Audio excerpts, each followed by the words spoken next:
to regular business. Item number 17.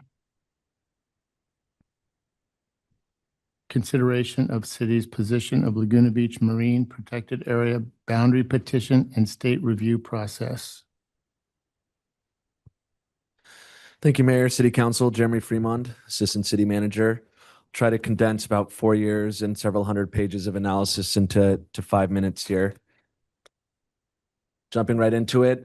Just first off, what got us here is the decadal review, which is a review of the Marine Life Protection Act done by the Department of Fish and Wildlife every 10 years against a series of set prescribed goals.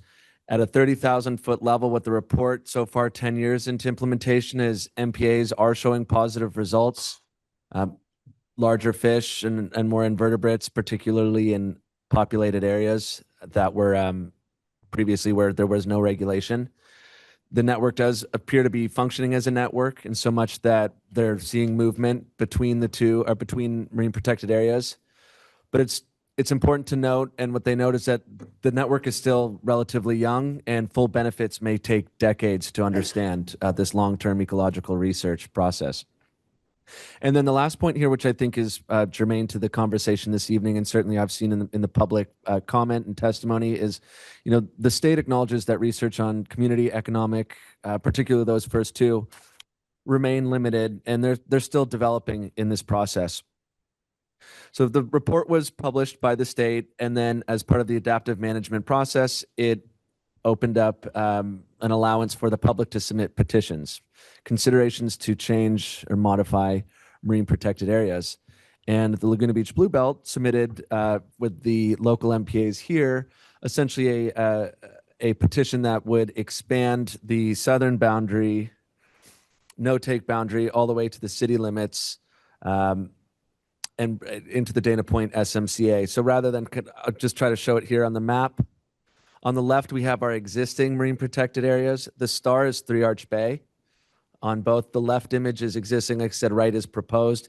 You can kind of see where the purple and the blue cross over.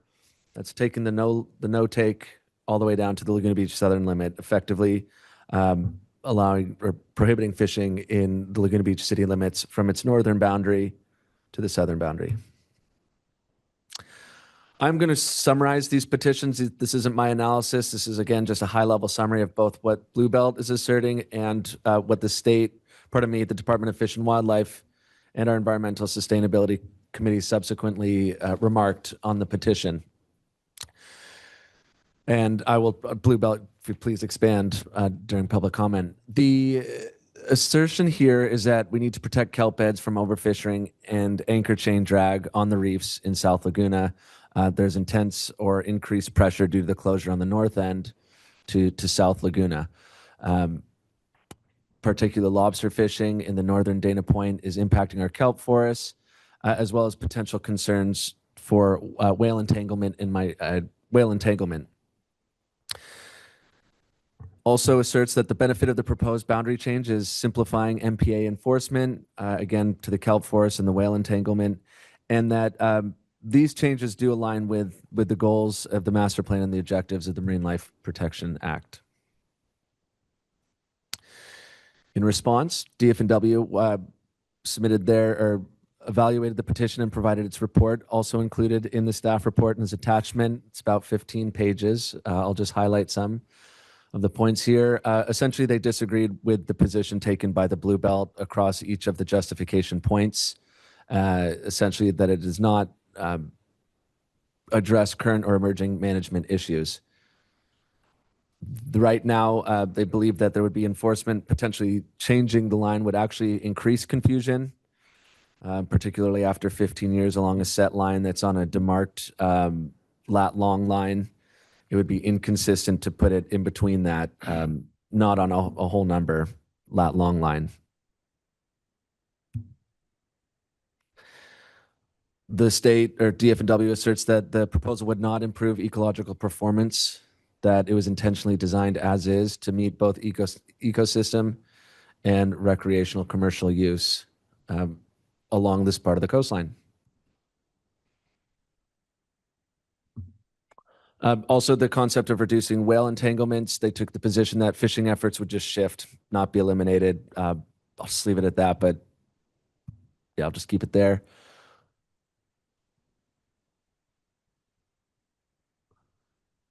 And I'll just on that last point, the potential socioeconomic impacts are unknown, but they do determine that there would be some sort of impact to both the recreational and commercial fishing industry, and there would be loss of the only and the remaining fishing area within the city of Laguna Beach. As such, their recommendation was to deny the Blue Belt petition, essentially keeping the MPAs as designated as we see them today. Your Environmental Sustainability Committee did review the petition, review the DFNW's response to it. They subsequently, by a vote of 6-1, voted to also deny the petition in alignment with the Department of Fish and Wildlife's recommendation. And essentially, they did not feel that there was a clear causal relationship between fishing activity and kelp loss, that essentially we'd want more studies to better understand if that truly is the sole impact or reason why there is kelp loss in that area, as well as I mentioned, the socioeconomic impacts. And then that third point is, how's water quality, how's the Aliso estuary, et cetera, other conditions other than fishing impacting the overall area and species diversity and abundance.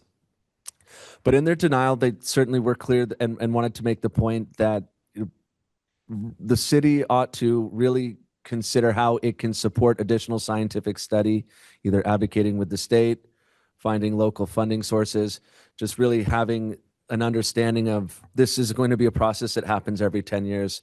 There's been, I think, very pertinent questions that really inform this conversation that we might not necessarily have that information today. We should set ourselves up in the future to have that information available when we do have future conversations. Quickly here, some other agencies. I want to identify that there's tribal support, local tribal support for the Blue Belt petition. And then your city of Dana Point, or the city of Dana Point and Supervisor Foley have both submitted positions opposing the petition. In alignment with the ESC recommendation, it is recommended the City Council support California Department of Fish and Wildlife's recommendation to deny the petition and maintain the existing boundaries. Thanks. Available for questions. Thank you. Any council have comments of staff? Questions of staff? None? Okay, we'll open it up to public comment. Do we have speakers on this item? And just as a reminder, there'll be no clapping. We'll just wave our hands. I appreciate it. Thank you. Good afternoon, Mike Beenan with the Laguna Blue Belt Coalition. Thank you, Jeremy, for that overview. We could spend hours talking about this and all the data that's been collected to kind of challenge some of the assumptions made by the Department of Fish and Wildlife, particularly since they reviewed the wrong petition. They also denied all 15 petitions that were submitted, so there seems to be a clear interest there in not supporting adaptive management. We have much to be thankful for and are proud to celebrate the success of Laguna's marine protected areas. This historical achievement was made possible by working together to protect what we love about Laguna's sea life. I want to thank all of the many people contributing to the success of our coalition, with special appreciation to Ginger, Charlotte, and Ray for mobilizing an impressive network of supporters. We now have close to 6,000 supporters on our online petition for protecting all of Laguna. Laguna's MPAs are now a statewide model for sustainable recovery and protection of Laguna's sea life. But we're here tonight to complete the legacy through a council decision that Laguna will remember for decades. Doesn't environmental stewardship lead us to protect the environment on the land and the sea? Your decision tonight will determine Laguna's sea legacy heritage for a decade or more. Most important is to vote to protect all of Laguna's sea life. Misunderstandings are not unusual in efforts to protect the environment.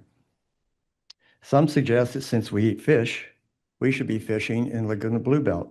Yet, We eat meat, but no one thinks we should be hunting deer or rabbits in the greenbelt.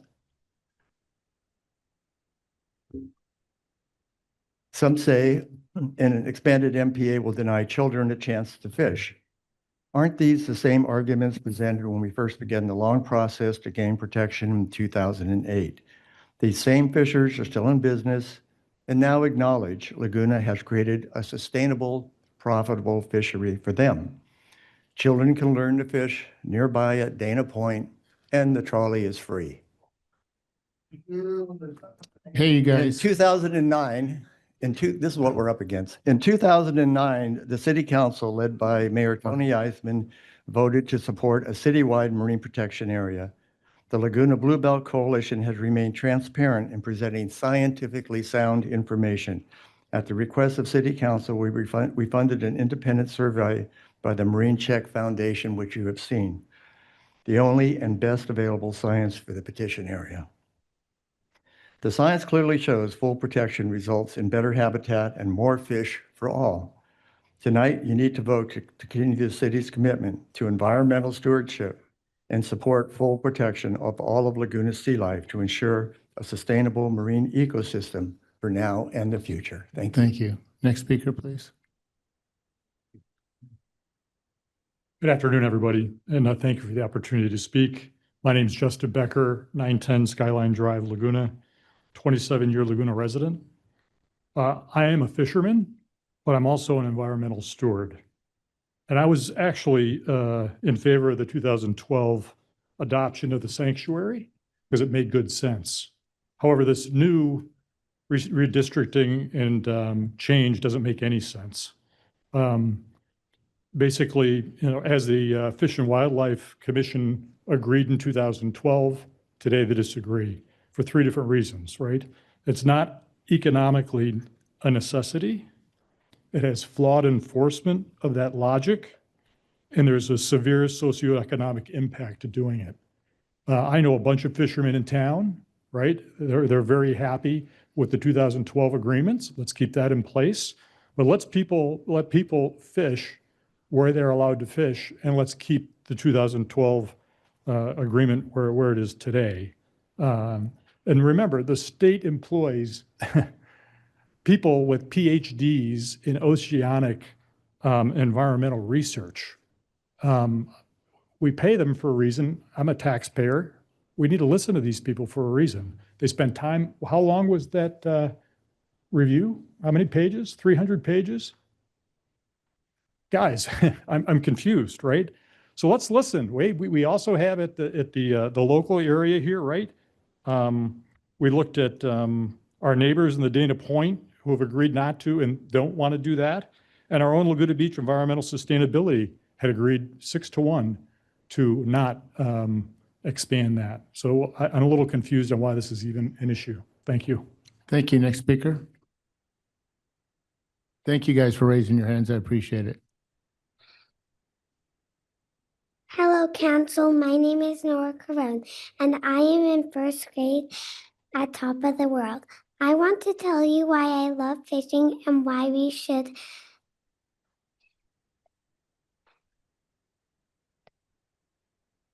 not expand the closure. I do not think it is fair to my generation because we would not be able to fish in Laguna like my parents did.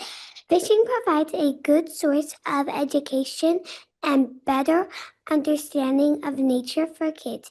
It can also be a great way for families to get together, young or old. Fishing is for everyone. In a time of technology, we need more outdoor activities, not less for children. Please, for me, my little brother Eli, and all my friends, do not expand the closure. Thank you for listening to me. Thank you. That was Your hands- excellent reading. Very good. Next speaker, please.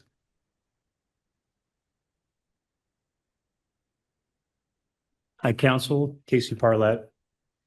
I see a lot of really great people on both sides of this argument, and I think ultimately we all want the same thing. We want a healthy ocean full of marine life. And I think a big part of maintaining this requires a community that is educated on what's out there because if you don't know what's out there, then you don't know what's gone if we lose it. There's a lot of paths to learn about what's out there. My love for the ocean started from years and years of freediving off our coast, and that included spearfishing and diving for lobsters. I've instilled the love of the ocean that I have into my sons, and they will happily tell you everything that you ever want to know about all the wildlife that's out here off our coast. My oldest son this year caught his first lobster, and the joy and happiness that he had to provide food for his family off of something that he has sustainably harvested with respect from our coastline was an incredible experience. And that's something that my family's experienced for 4 generations here in Laguna Beach. South Laguna is one of the only clear water areas where people can get in and dive and actually be able to see something and be able to learn about the wildlife that we have here and catch food sustainably for their family. I urge you to please not take that away from the next generation. Thank you. Thank you. Next speaker, please. Good evening. My name is Jill Whitty and my family lives at Thousand Steps Beach. We fish there. My kids are growing up fishing there, and it's, as you know, one of the few places left in Laguna Beach where we can still do that legally. At the mayor's luncheon yesterday, by the way, I agree, it was wonderfully done. Thank you. Mayor Orgel said something that stayed with me. He said, "We are a stewarding community," and I couldn't agree more. But I'd ask this council and everyone here to think carefully about what stewardship really means, because I believe it means something very different than supporting prohibition. My son is a perfect example of what responsible access to these waters can produce. He's 11 years old and didn't learn about the ocean from a textbook or a screen. He learned it by being out there with his hands in the water, watching the kelp, understanding the tides, knowing where the fish are in season and which ones you put back. And now he shares that knowledge with other kids and even adults on the beach. And as a parent, it's a beautiful thing to watch your child share his passion and his joy with others. That firsthand connection is exactly what creates the next generation of people who will fight to protect this coastline. Mayor Orgel is right. We are a stewarding community, but stewards are made through engagement. We are not prohibition. You cannot create a love for the ocean by locking people out of one of the longest standing pastimes on our coastline. I'll be honest, I want my kids and the other kids in this town out experiencing the water. My own children are 8 and 11 years old, and I want them down at the beach, not at home on YouTube, on video games, not on their iPhones, which they don't actually have, not getting into trouble for many, many years to come. Fishing with their family at the beach is one of the last genuinely wholesome things a kid can do. And we should be protecting that, not eliminating it. From what I've read, the science supports the CFW's response to this petition. So I want to put a human face on what it would take away. The petitioner's own MPA watch data recorded only 9 shore fishers at Thousand Steps in its surveys. We are that small group of families. We're not a commercial operation, we're neighbors who fish. When my son was just 2 months old, we bought our home in South Laguna. With the ability to walk down to the water and fish with our family was part of that decision. It's woven into why we love this place and why we chose to invest here. As a local real estate agent, I can tell you firsthand that the balance between protection and access isn't just good policy, it's a part of what makes people want to live here. Laguna has always been a place that celebrates its relationship with the sea. That's not just sentiment, it's identity. The city was founded in 1887, and people have been fishing these shorelines ever since. Supporting a ban doesn't just affect a handful of families. It erases a long-time tradition and sends a message to an entire culture that their pastime, their heritage, is no longer welcome here. And let's be clear about what we're actually talking about eliminating. This tiny sliver of coastline is not unprotected by nature. The rocky terrain, difficult access, and natural formations already act as barriers. The people who fish there aren't casual passerbys. They're committed and dedicated to protecting the ocean, and they follow the rules. 30 seconds. The existing boundary was a deliberate decision, a balance between protection and community access. That balance is working. I'm asking you tonight to honor it, to send CFW a clear message that Laguna Beach stands by its fishing families, its traditions, and its identity as a community that is stewarded by the people who love it most. On this note, I have to slip out. My son has a playoff baseball game that I'm missing right now. His friend Sam is going to play a brief message from him. Thank you.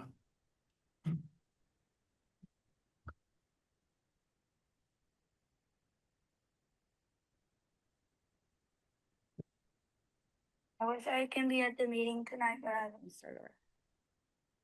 My name is Harrison Whitting, and I'm 11 years old. I wish I can be at the meeting tonight, but I have a baseball game. I don't think closing fishing down for Laguna Beach would not be a good idea, as it ruins people's lifestyle and engagement in the outdoors. Because people, like their daily life, they go down to the beach and they go fishing and release all their fish. And then it would also ruin people's engagement in the outdoors. It's like they can't people. The reason they spend so much in the outdoors is fishing. And like for me, I wouldn't nearly go to the beach as much as I do when I'm fishing because that's what I love to do there. And yeah. Another reason is why you should close down the fish. You shouldn't close down the fishing. There's already so much fish in kelp. Like when I go fishing at the Arch, it's hard not to get snagged on kelp. Like there's so much of it. And that's why I think you shouldn't close fishing for Laguna Beach. Thank you. Next speaker. I'll give a speaking. Good evening, City Council. Charlotte Masrick of Laguna Beach. I want to remind you all of those who support the last mile. Here are quotes from a few of the many who wrote to you. Mark Christie, owner of the Ranch Hotel. The benefit is extraordinary, and I'm supportive of expanding to the city limits. Joanna Bear, president and CEO of Visit Laguna Beach. The economic benefits of a citywide, fully protected, marine protected area will play a central role in the success of Laguna's businesses and stewardship. Band of Mission Indians, Hashamen Nation. The Laguna MPAs are a vital link for genetic dispersal and healthy, diverse sea life between MPAs in La Jolla and Palos Verdes. South Laguna Civic Association, Greg O'Loughlin, president. No-take MPAs in Laguna Beach have created increased sea life populations, support an expanding variety of ecotourism, recreational opportunities, and have proven to be essential to mitigating decades of overfishing. Laguna Canyon Conservancy, Gail Waite, president. The Bluebell petition will simplify the no-take regulation for the entire city of Laguna Beach, address inaccurate site names, and restore Laguna Beach as the correct jurisdiction for this area. Project O, Rich German, founder, as an avid paddleboarder who has paddled tons of thousands of miles, all within Laguna's MPA, I have seen firsthand the positive impact the no-take zone has created. Village Laguna, Merrill Anderson, president. Extending the revised MPA boundary will add 1.3 miles of essential sea life habitat, including offshore kelp reefs. And Laguna Ocean Foundation, Ed Almanza, vice chairman. The findings of the Decadal Review indicate that resources within the MPA reserve system are significantly more resilient to change. Please vote for the last mile MPA extension. Thank you. And by the way, yes, the Bluebell petition online is now close to 6,000 verified supporters. Thank you. Next speaker. Sorry. Hi, I'm Kirsten Donald. I'm with Pacific Marine Mammal Center. As top predators in the food web, marine mammals are sentinels of ocean health. Through the rescue and rehabilitation of marine mammals that strand along the shores of Laguna Beach and other Orange County waterfronts, as well as the disentangled whales that we respond to, Pacific Marine Mammal Center has witnessed firsthand that the ocean is in trouble. Cancer in California sea lions related to DDT, mortality of many marine mammals and fishing gear, much more frequent occurrences of harmful algal blooms off our coast. The ocean is begging for our help. Extending MPA protections is essential step toward helping the ocean build more resilient ecosystems. They also not only provide more abundance of fish for these animals to eat. They also serve as regular transit corridors for animals like the bottlenose dolphin population. The coastal population uses them to find their prey. These corridors are important to the long-term well-being of these animals as they range up and down the coast. The extension of protections of the MPA networks is essential to ensuring the connection between these critical habitats and making sure that they remain unbroken, as well as sanctuary of safety from negative human impacts.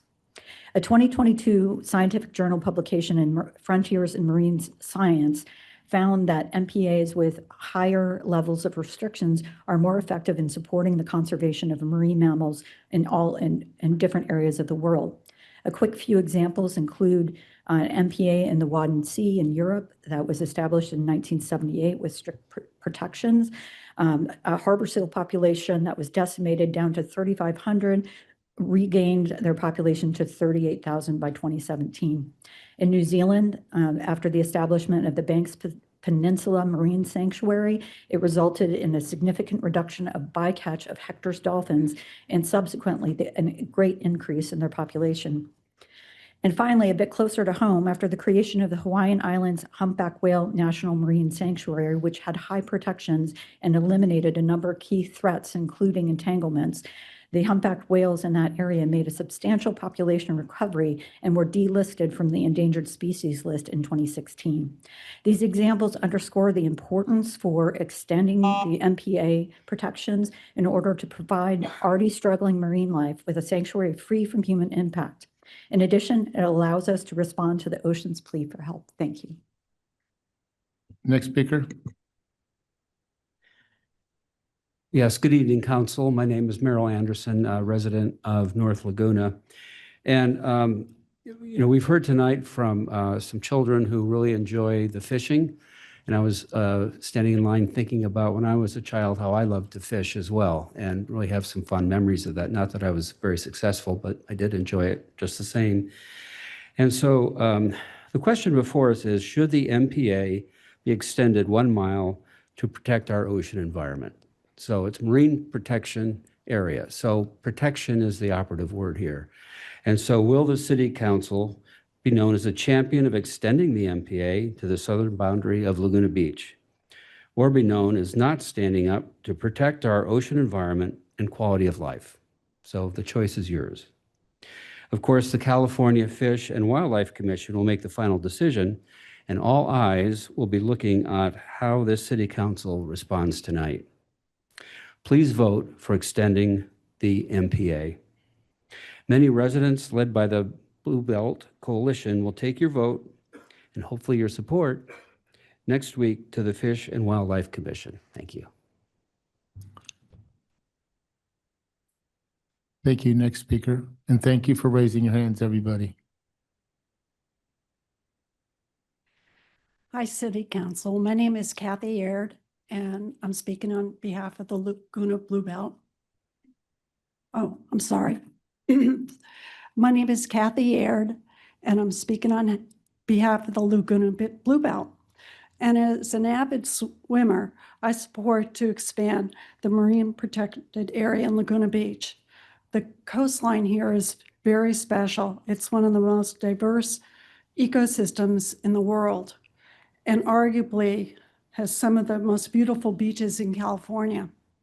By safeguarding our area, we can accomplish the following: encourage the growth and variety of sea life, including kelp, mitigate the risk to the lives of migrating whales, and establish more defined fishing boundaries that the public can easily recognize. Let's protect, nurture, and respect our marine areas. We're a model for the country. Thank you. Thank you. Next speaker. Good evening, Brian Minna. I've been here since 5th grade, and this is what I started. The first year I got here, all my best friends, we went down to Shaw's Cove and dropped our lines in and had a good time. What seems to be that every time we lose another entitlement to being a human being, we're part of the ecosystem. You keep saying you want to take away the human interaction, but there's the Fish and Game has regulations. You established 6 miles. They said that they needed 3 to 6 miles. Now they're asking for everything. We want to have the legacy of being able to fish, teaching our kids to fish. I did with my son, and many people have done the same. So I'm 3rd generation fisher. My dad fished with me on the rocks. He taught me. I taught my son. My son's going to teach his kids. Don't be the side of a total control and take away public rights.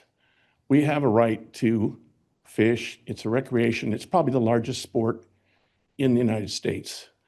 Don't be the city that says, no, you can't do it. You've told us so many times we can't do things, and fishing is very passive. If you want to control the last beach, 1,000 steps, the Hardy only go down there. There's not a lot of overweight or not the whole population goes down there, but there's thousands. But you only see about 6 fishermen in a day. If you look at what one sea lion eats in a year, 6,230 pounds in 1 year. Yeah, I believe that's the population of Laguna Beach, of the sea lion population, 6,000 pounds. I would say you'd be lucky to have 100 pounds come out with all the human intervention. So don't take away our last right. And thank you. Thank you very much. Next speaker. Hello, my name is Dennis Upchurch. I'm a resident of Three Arch Bay, and I fish every day I can there with my two 10-year-old and 11-year-old boys. I just want to show some pictures. I know you guys showed graphs, but I have a picture of here. This is what if you guys ban fishing in South Laguna, this is the face. This is the face. This is it right here. Just light line, just kids bringing their poles down. This is a Harrison perch. Perch, nice. It's small, but it's a perch. We're not going after big fish. We're going after good time. This is a perch, just good Can time. you address your comments to us up on the dais, Dennis? I just want to show the pictures of the kids. Thank you. This is the best memory of my life with my kid. Wasn't big fish. We were just down there, little grub fishing. Just not going after big things. All the fishermen down there, everyone, we respect the ocean and love the ocean more than any scientist or anything. The true scientists are the fishermen down there. I know I release legal halibuts, lots of them. I have videos of me releasing them.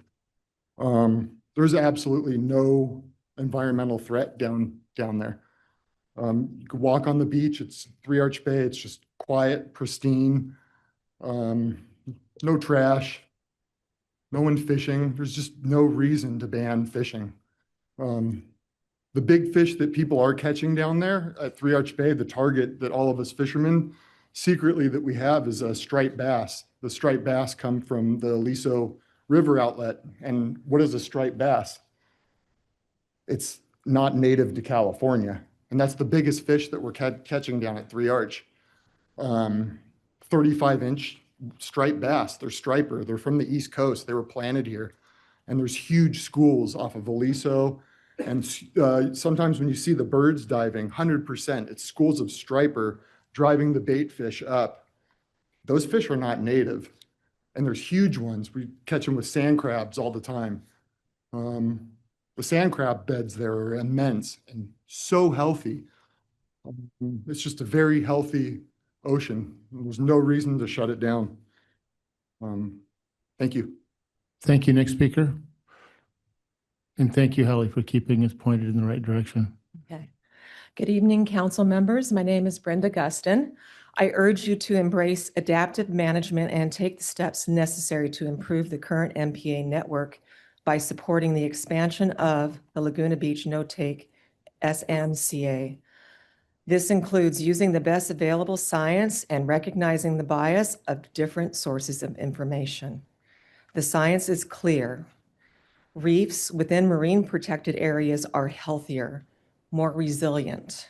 and better equipped to withstand environmental stress. I've seen this myself with my own eyes since the late 80s to current time, late 80s into the 90s, when I would scuba dive and free dive. It was a lot of sea urchin barrens. There wasn't much life at all out there. I've seen a tremendous change. I wish I had pictures to share with you what the desert used to look like out there. Unbelievable how it's changed right now.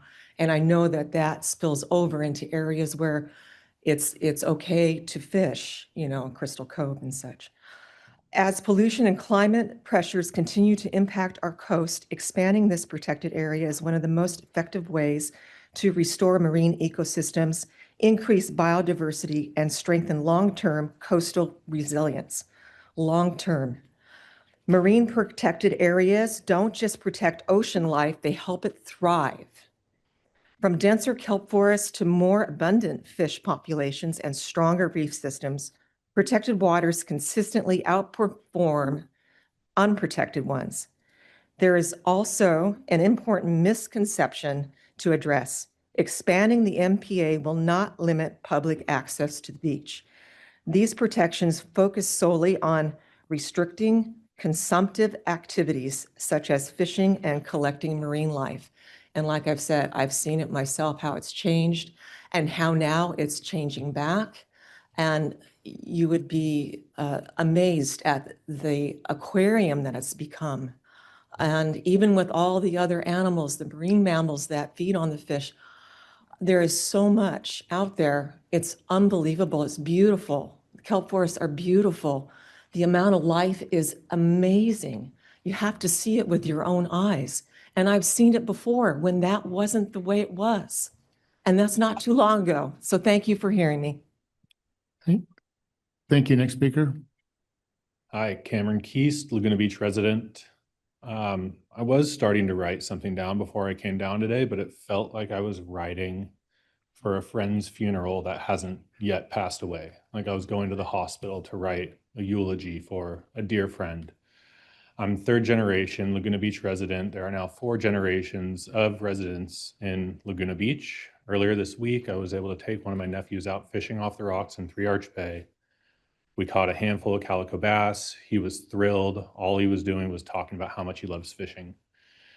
Throughout high school, with my spare money, what little I had from working, I would go to Arch Bay Liquor in South Laguna and I would buy anchovies, bags of frozen anchovies with my spare money, every chance I had. And I would stockpile them in my freezer at my dad's house. My spare time, if I wasn't surfing down in Three Arch, I was going down there with bags of frozen anchovies, not fishing every day, but feeding my aquarium of fish. And those are the memories that we'd be taking away. It's core memories like rifling through one of my good friends who's in this room right now, rifling through his uncle's tackle box, looking for little swim baits. I found one that I was like, this one's gonna work. It was a black top, gray body with a blue belly. And we went down to Crescent Bay and I caught my first legal, like very legal halibut, like 32 inches. And that was freshman year of high school. We weren't out getting in trouble. I wasn't big on organized sports. I was big on fishing from the first I can remember, surfing and skimboarding.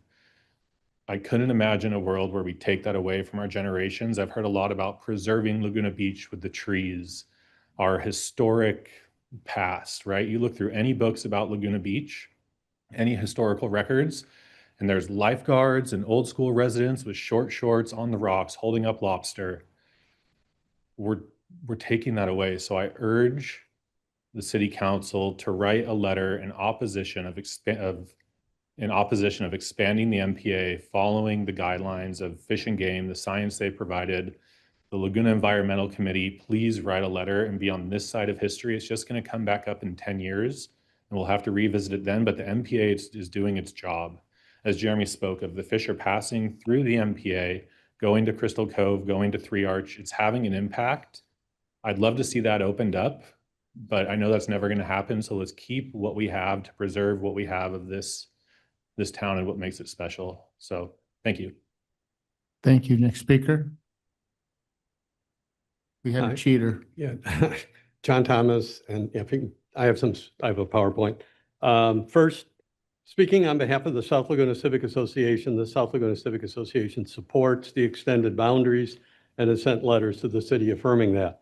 Now, speaking for myself, first of all, I was shocked and disappointed to see the staff and environmental committee not supporting extension of the MPA. The environmental committee? What's more important to our environment than the ocean? Without going into great detail, I found the rationale as stated in the staff report deficient and subjective. Insufficient scientific basis? Really? That's so subjective.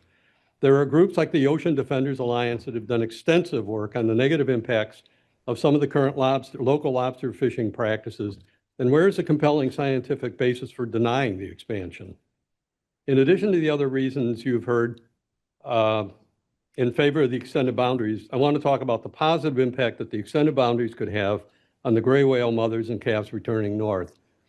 It's very difficult to pick it out on that thing, but that is, those little tiny white dots are hundreds and hundreds of floats, attached to lines that go to the traps right on the southerly boundary. We live 2 houses north of the current southerly boundary of the MPA, which extends about 3 miles west. So we see this. What's happened over time, the MPA has been in effect. What's happened over time that the MPA has been in effect is that every year commercial lobster fishermen set more and more traps, lines, and floats, hugging the southern boundary until there are now hundreds stretching as far as the eye can see. This wall of lines from the trap to the surface creates a barrier which forces the mothers and the young away from the safety of the more shallow waters near shore and out into deeper waters where they are less safe. The proliferation of obstacles planted along the 3-mile-long southern boundary has changed the migration pattern of these vulnerable whales. That first slide shows a line of traps. If you forward to the second, third, fourth slide, just go ahead and go through them, please.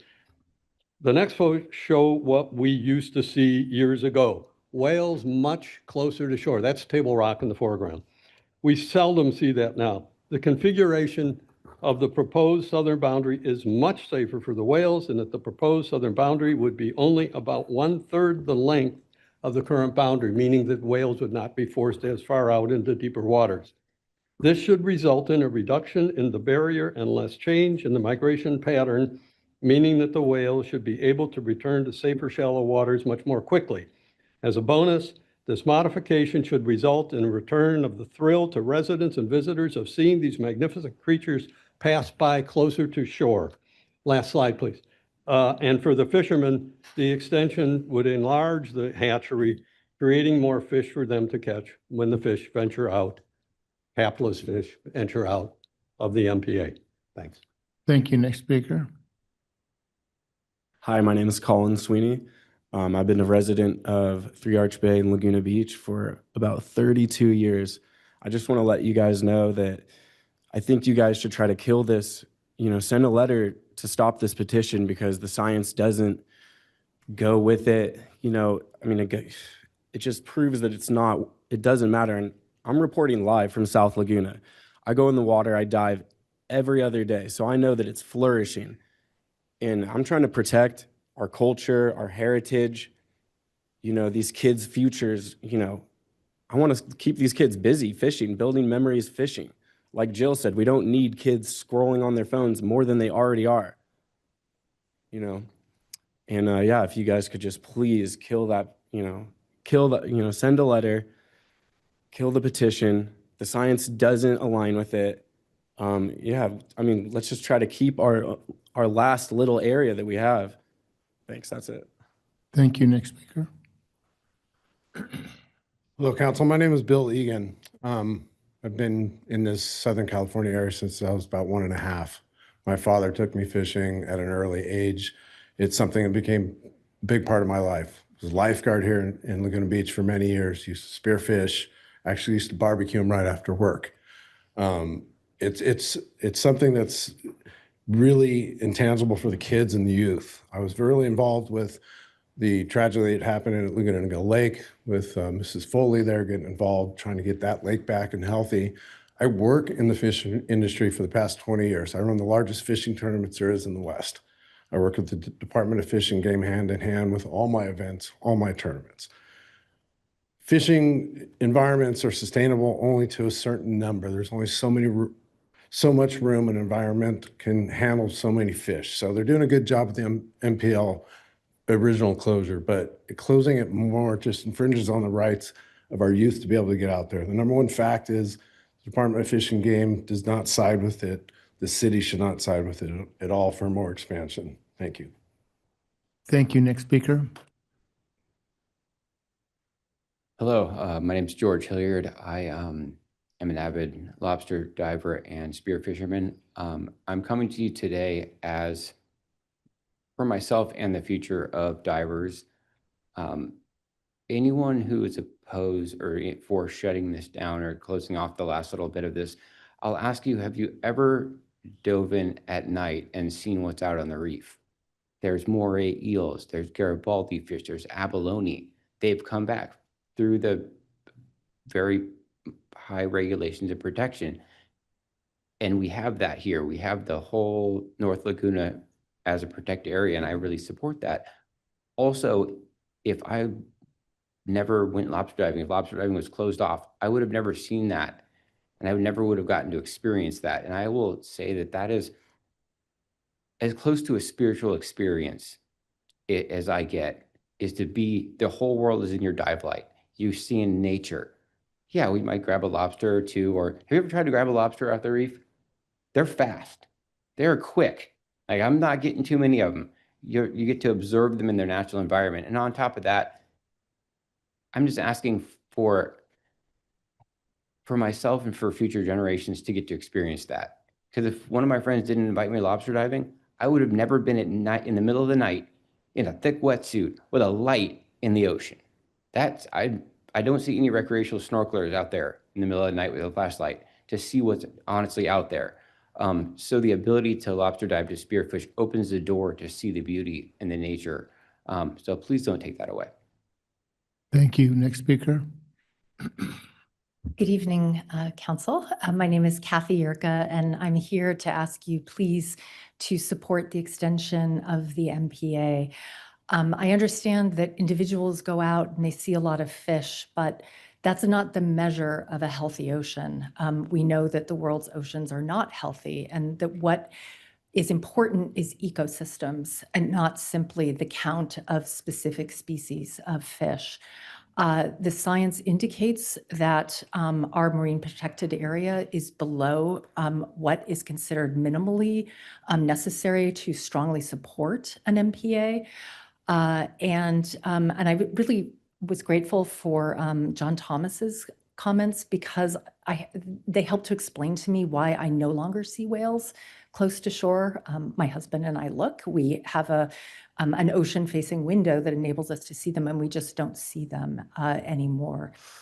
I know that Council sort of in the past said we're going to limit it to this area, and I want to briefly draw an analogy, bear with me, with the decision to remove the trees on Forest Avenue. Council made a promise that we would keep them, but it was really, and there was no bad will involved. It was just a promise that you weren't in a position to keep. And I would argue that the same thing is true with the earlier limitations on the MPA. It's just the health of our oceans, the health of our ecosystems really justify an expansion, no matter what was said in the past about having a more limited area. So thank you. Thank you. Next speaker. Good evening. My name is Nancy Caruso, and I want to start by saying when we know better, we must do better.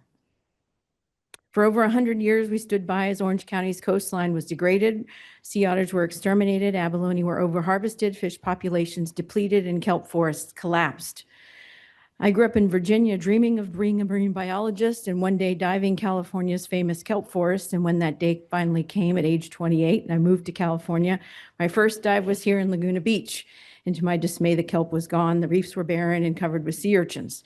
So from 2002 to 2012, I spent those 10 years restoring Laguna Beach's kelp forests after they'd been gone for more than 25 years.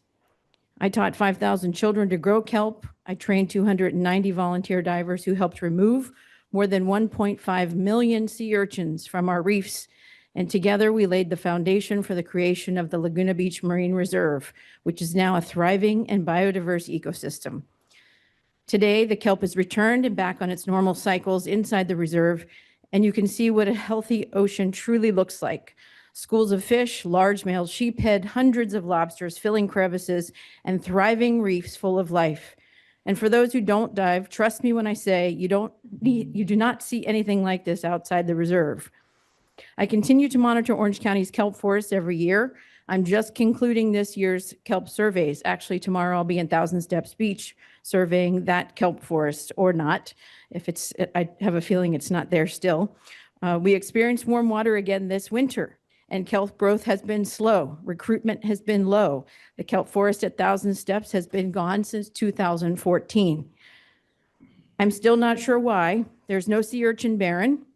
But in a paper just published in March of 2026 in Frontiers in Marine Science, they state that maintenance of kelp depends on top-down control, where predators regulate herbivore populations through consumptive and non-consumptive effects. And the effectiveness of this predatory control is linked to fisheries management. In other words, when the ecosystem is healthy, everything is in its place and the kelp forest is healthy. After spending the last 24 years diving this coastline and witnessing firsthand the extraordinary recovery made possible only by marine protection, I cannot truly comprehend why everyone wouldn't want healthy kelp forests and vibrant marine life everywhere along our coast. To quote Sir David Attenborough, who recently turned 100 years old this week, for years, we thought the oceans were vast and the inhabitants so infinitely numerous that nothing we could do could affect them. But now we know that was wrong.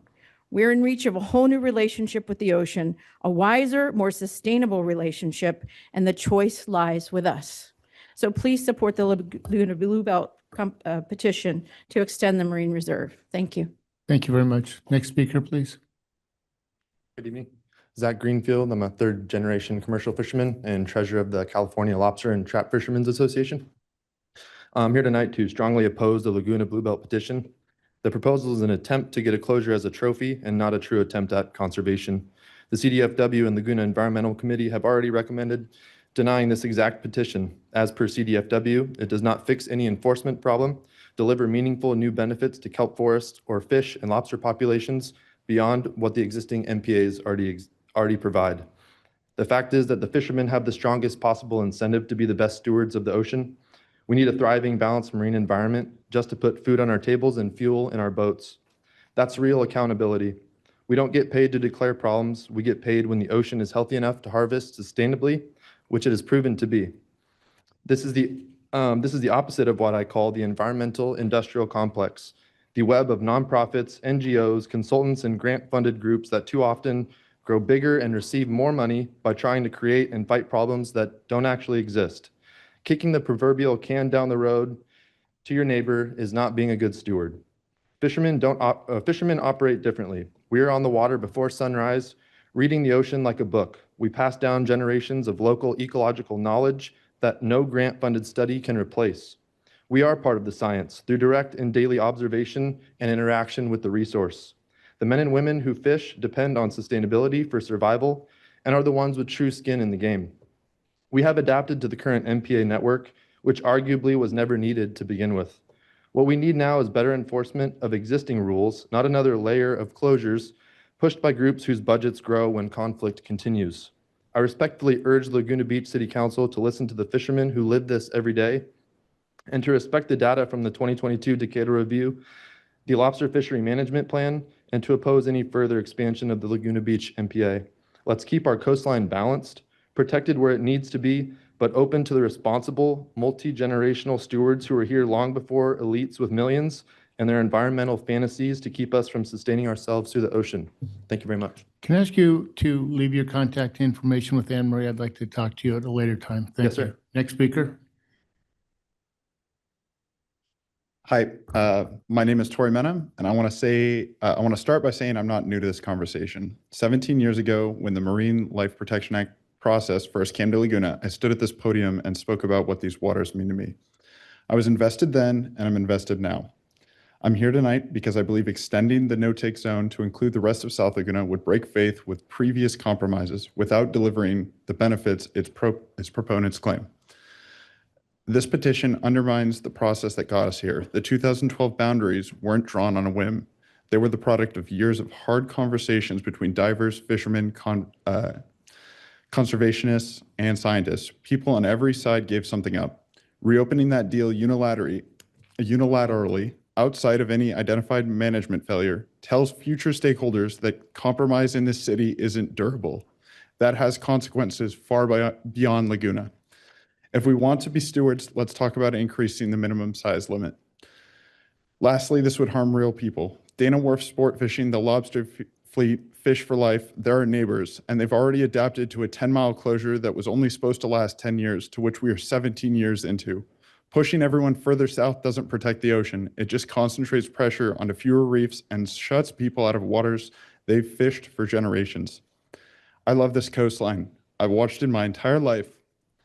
My dad took me spearfishing as soon as I could understand how to snorkel, and I wouldn't trade that memory for anything. I respectfully ask for you to write in opposition of expanding the MPA. Thank you.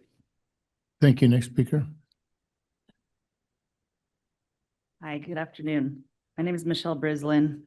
I'm an IB Marine Science teacher at San Clemente High School. I'm a board member of the San Onofre Parks Foundation, American Cetacean Society Naturalist. I work for Dana Wharf on whale watching boats, an advocate for shallow water blackout. My late husband passed away here at Heimstra Park right before it became an MPA. I was very excited about the MPA, and I know, well, I'll talk about stuff that I've seen in this my presentation here. Kelp forests are some of the most important ecosystems on our coast. Erica Zavaleta, who's the Fish and Wildlife Commissioner, these are her words from an instructional video that I use for teaching about kelp forests. She explained that kelp forests are incredibly productive ecosystems. They support the beaches, provide habitat for fish and invertebrates. They sustain a complex food web. According to Zavaleta, without kelp, these rich ecosystems collapse into low diversity urchin barrens that are structurally simple and far less productive. She also reminds us that sea otters played a critical role in maintaining this balance. Historically, sea otters ran all the way down our coastline, all the way to Baja. So Southern California was a great space for them. In order for them to move down the coastline, they need to have kelp. They help to control the urchins and other grazers on the kelp. They have very little fat, so they must move. They must eat a quarter of their weight daily. And in Point Conception, they used to be removed by Fish and Wildlife for quite some time, so they should be in our waters. Another hit that we are feeling as loss of a keystone species like the sea otter is going to be the sea star wasting disease. That occurred in 2013. So linking to warm oceans, climate change devastated the sunflower sea star, which is a huge predator of the sea urchin. University of Washington article this past year just wrote that it's still in recovery. Additionally, lobsters are harvested in some of the marine protected area in line of boundary, that is a no-take, along the no-take of the MPA here. Lobsters are also predators of urchins. Like many, it is very confusing of where the actual no-take and the some take is. Lastly, entanglement. We know that kelping occurs by humpback whales. They are one of the most entangled of all of the whales that come down our coastline. So they like to go into the kelp. They get entrapped by lobsters and crab pots.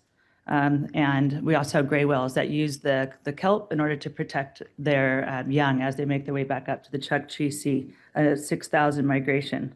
I brought a book here, The Death and Life of Monterey Bay, and just want to express the importance of the recovery of this area. And I think it's important that we do extend the MPA. Thank you. Thank you. Next speaker.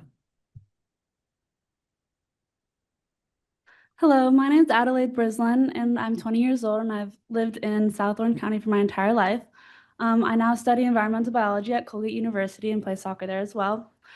Throughout my studies and my time living here, I've really experienced the importance of a healthy ocean ecosystem, not only for biodiversity and ecological health, but also for our coastal erosion.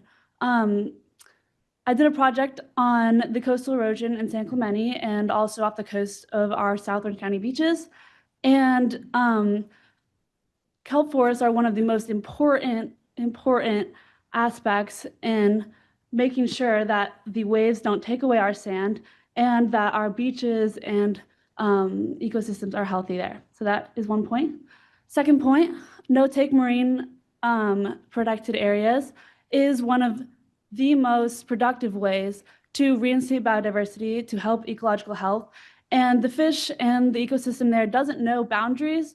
So therefore, that no-take zone affects the entire coastline up and down, and as well as the fisheries and as well as the experiences of people living here and visiting, for they can firsthand experience how beautiful Laguna Beach is for its protected areas and also for its water quality and its amazing overall environmental experience. Thank you. Thank you. Next speaker. Good evening. My name is Tay Burgess. I was born and raised here, been over here for over 60 years. I've seen the oceans change in many ways here. I believe that one of the main things you guys are getting confused here is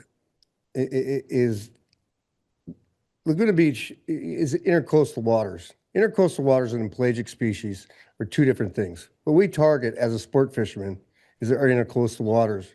99% of those things, of those fish, are catch and release, which absolutely harms nothing. To close that down, these systems, to the families and people that do this, my only question is why? Why would you want to do this? It's a tradition since way before we were around, and it's something that comes with, with everything, at least in my life.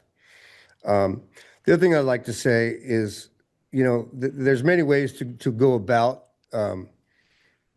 this, which I know that you guys don't have much handle in. It's with the Fish and Wildlife. There could be slot cutting where you close down 2 miles, open 2 miles, close down, 3, open 4, so it rotates around.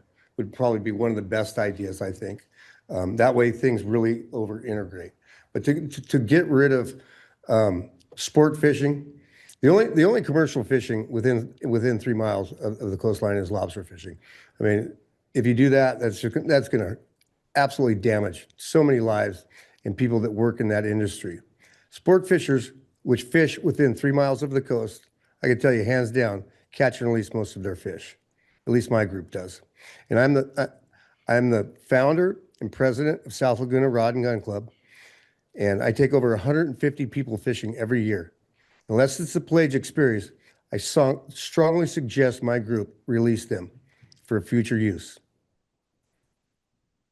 So please consider not closing down Laguna Beach. And in fact, maybe follow the international law. Have anybody on the council heard of the 30-30 law? Okay, trying to shut down 30% of the coastline and hunting habitats by the year 30-30. Go for it. Why don't we all join that same thing? Then I can fish 70% and I'd be happy. And everything is fine. Thank you for my time. Thank you. Next speaker. Hello, council members. My name is Cheryl Procaccini. I've been a resident of Laguna Beach for 29 years. I thought that was a long time, but I feel like a newbie compared to some of the folks here. There's a lot of emotion and passion in the room, and I'm really appreciating hearing it. And it's not lost on me that the original Fisher people of this area, the Ahachiman Nation, support the extension of the MPA. I also support the extension of the MPA. As the original Fisher people here, I would really encourage, and I didn't know I was going to say this until I heard that they were supporting this tonight. I would really encourage council members and some of the Fisher people in the room, as well as those of us who support it, to reach out to the Wanero Band of Mission Indians and to talk to them about why they support this. They carry an ancestral knowledge that I think is worth listening to. So I'm just going to add that here and really encourage that happen before next Tuesday.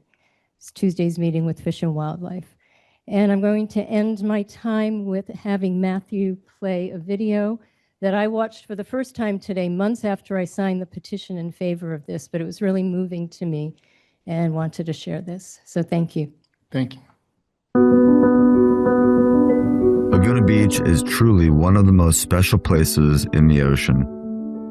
Our steep hillsides drop into deep coves, rocky reefs, and thriving kelp forests that act as nurseries for countless species of marine life.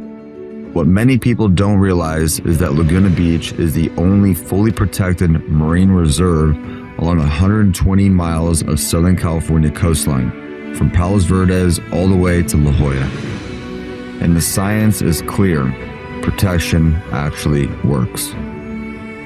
A recent survey by scientists with the Reef Check Foundation found that kelp forests inside Laguna's marine protected area are healthier and more stable than the reefs just outside the boundary. Outside protected areas, fishing pressure on predators like lobster and sheephead allows sea urchins to explode in population, and these urchins can destroy entire kelp forests. Researchers from the Reef Check Foundation concluded that expanding the protected area by just 1 final mile could significantly improve the health of nearby reefs like Thousand Steps and Three Arch Bay. Kelp forests are one of the most important ecosystems in the ocean. Laguna Beach has been the leader in ocean protection, and now we have an opportunity to finish what we started. Join us in supporting the Laguna Bluebelt effort to extend the marine protected area and help protect these kelp forests for future generations to come.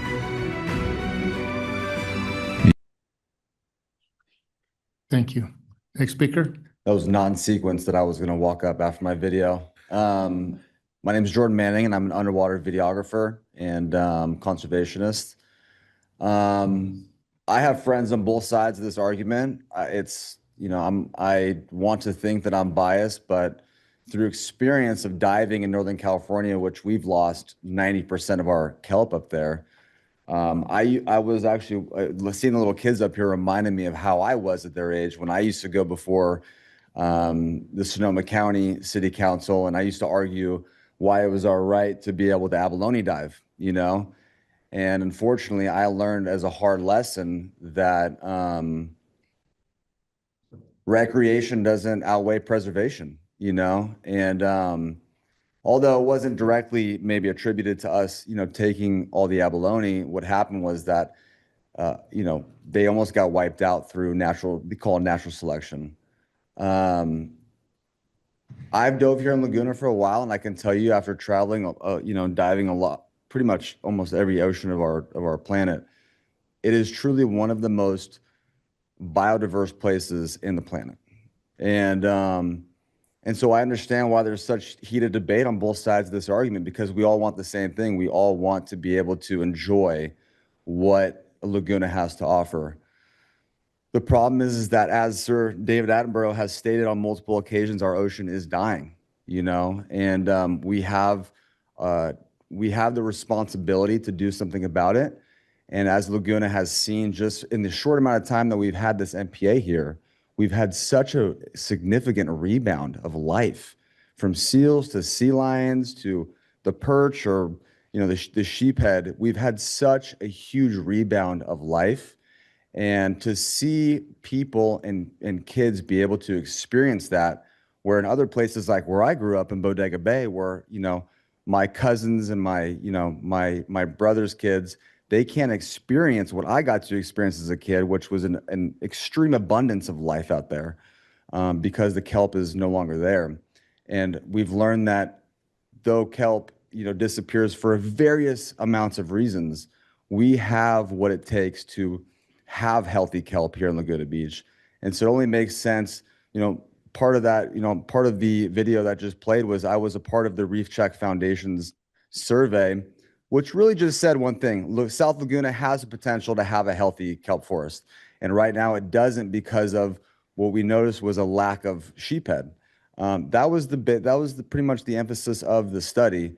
And I concluded that by just going out there after that study week after week after week and just seeing for my own self if that was true. And unfortunately, it was true. So I urge you to vote and petition to pass this through, and we could really use your support. Thank you, guys. Thank you. Next speaker. Please wave your hands, folks. Hi, my name is Courtney. I'm a research assistant for Orange County Coastkeeper, and I urge you all to support this petition to extend the marine protected area in Laguna Beach. I wanted to share my perspective as someone who has been getting boots on the ground experience talking to our locals as well as beach visitors on this expansion. And I do this through Marine Protected Area Watch intercept surveys, as well as the Berm Buddies outreach table that we do over in Aliso Beach. Overwhelmingly, our locals, from what I've gathered, our locals do agree that a uniform protection that would be gained from this expansion would significantly increase the public knowledge and subsequently the public stewardship of this beautiful gem that we call Laguna Beach.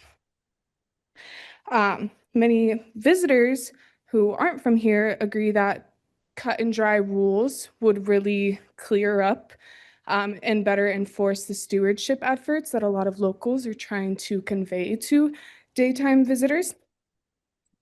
To conclude, as a scuba diver, I see firsthand how MPAs work. As our oceans are facing a rapidly changing climate, I believe it is crucial that we take action to ensure its resilience in our future and for generations to come. In a natural world on the brink of collapse, it's crucial that we understand that stewardship also means giving back to our natural world. Now is our chance to give some power back to the marine life in Laguna Beach. Thank you. Next speaker. Good evening, Council. My name is Dana Schoenhorn. I've spent my entire life enjoying the beaches and coves Laguna Beach has to offer. There is a unique charm and natural beauty that makes Laguna special, and much of that comes from the health of its marine ecosystems.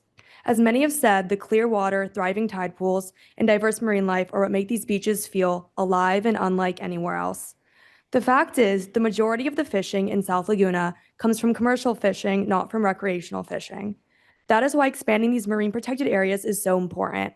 Right now, gaps between protected zones limit their effectiveness. Extending them would create a continuous, no-take area, allowing the ecosystem to recover more naturally and return to a healthier balance. As these ecosystems recover, fish populations become stronger and more sustainable. These populations often spill over into surrounding waters outside the protected areas, increasing the number of fish in those areas that still allow fishing. In this way, marine protected areas don't just restrict the use of the ocean, but help create a healthier, more sustainable coastline for everyone. Please support the petition to extend the marine protected area in Laguna Beach. Thank you.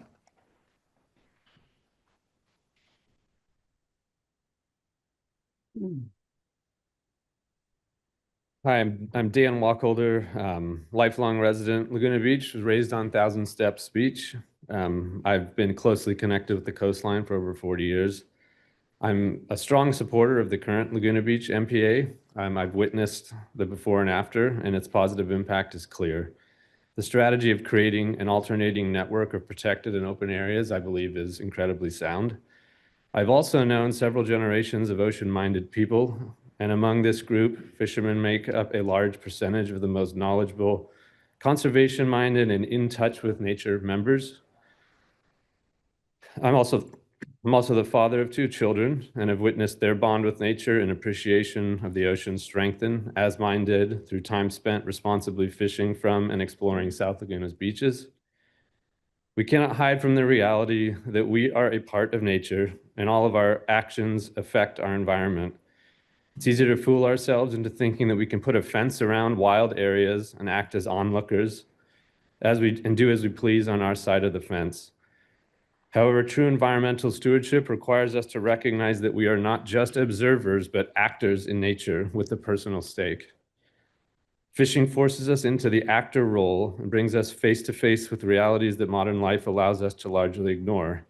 That eating is often linked to an animal's death, that certain foods cannot be safely eaten because of environmental pollution, that resources are not unlimited, that sustainability requires rules and responsible choices. These realizations can lead to a lifetime of better choices with an immense positive environmental impact. Laguna has created generations of environmentally minded people with a close connection to the ocean. Let's continue contributing to this tradition by supporting responsible fishing in a small area within our city. Thank you. Thank you. Next speaker. How you doing? My name is Mike Unick. I'm a Laguna Beach local, also an avid fisherman. I've been fishing Laguna Beach basically my whole life. Catch and release has been my thing ever since. And I can tell you, even before Laguna was a protected area, the fishing is still red hot. It's thriving throughout all of Laguna. South Laguna is full of sheep's head, full of calicos.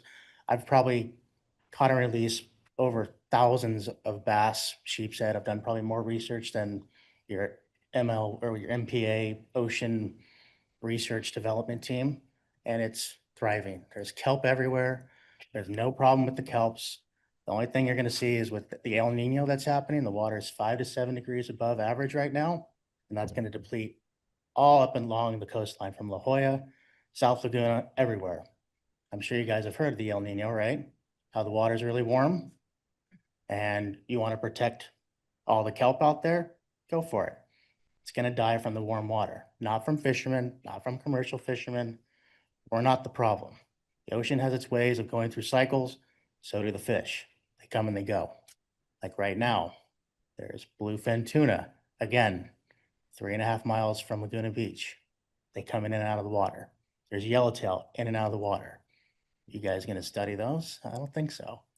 But I can tell you this, I'm totally against the extension. It's not gonna do anything. Salt Creek is thriving with fish, and nothing's been stopped with fishing there for how many decades? So this isn't gonna do any good, completely locking up the last bit of beach that we can fish. Just leave it alone, let it be. Everything will take its course.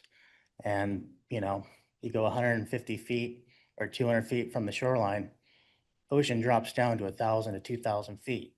I don't think anybody's doing any studies down there, right? Right?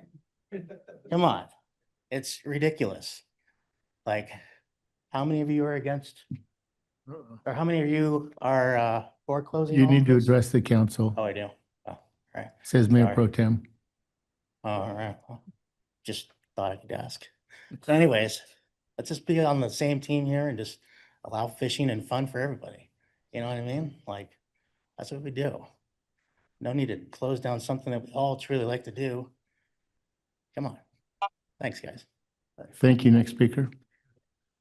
Ed Almanza with Laguna Ocean Foundation, I know nothing about fishing. I think I've caught one fish in my life.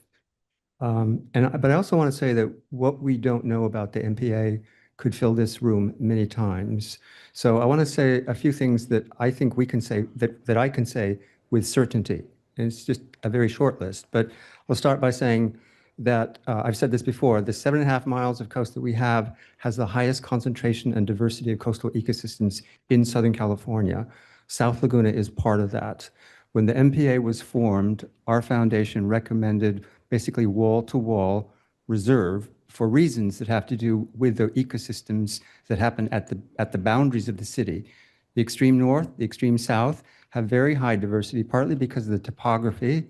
As one fisherman mentioned, it's difficult to get there, but partly because of the topography and the difficulty of getting there. So there are unique resources at both ends. And in the south, what we have learned since is there is the southernmost natural nesting site of the black oyster catcher in California, in South Laguna. We're told that Three Arch Bay has the highest diversity of seaweeds that one expert has ever seen.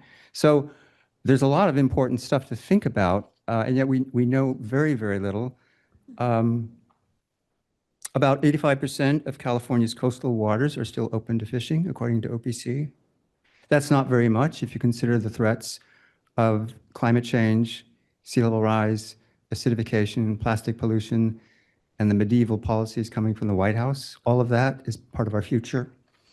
We would recommend that instead of sending a simple yes or no to the commission, the council consider sending a fuller message that's in the bigger context. So you could tell them that South Laguna is very special and is part of a public resource that is unique in Southern California, that it makes sense that the entire Laguna Coast be managed as a single unit, not only for enforcement reasons, but from a conservation biology perspective.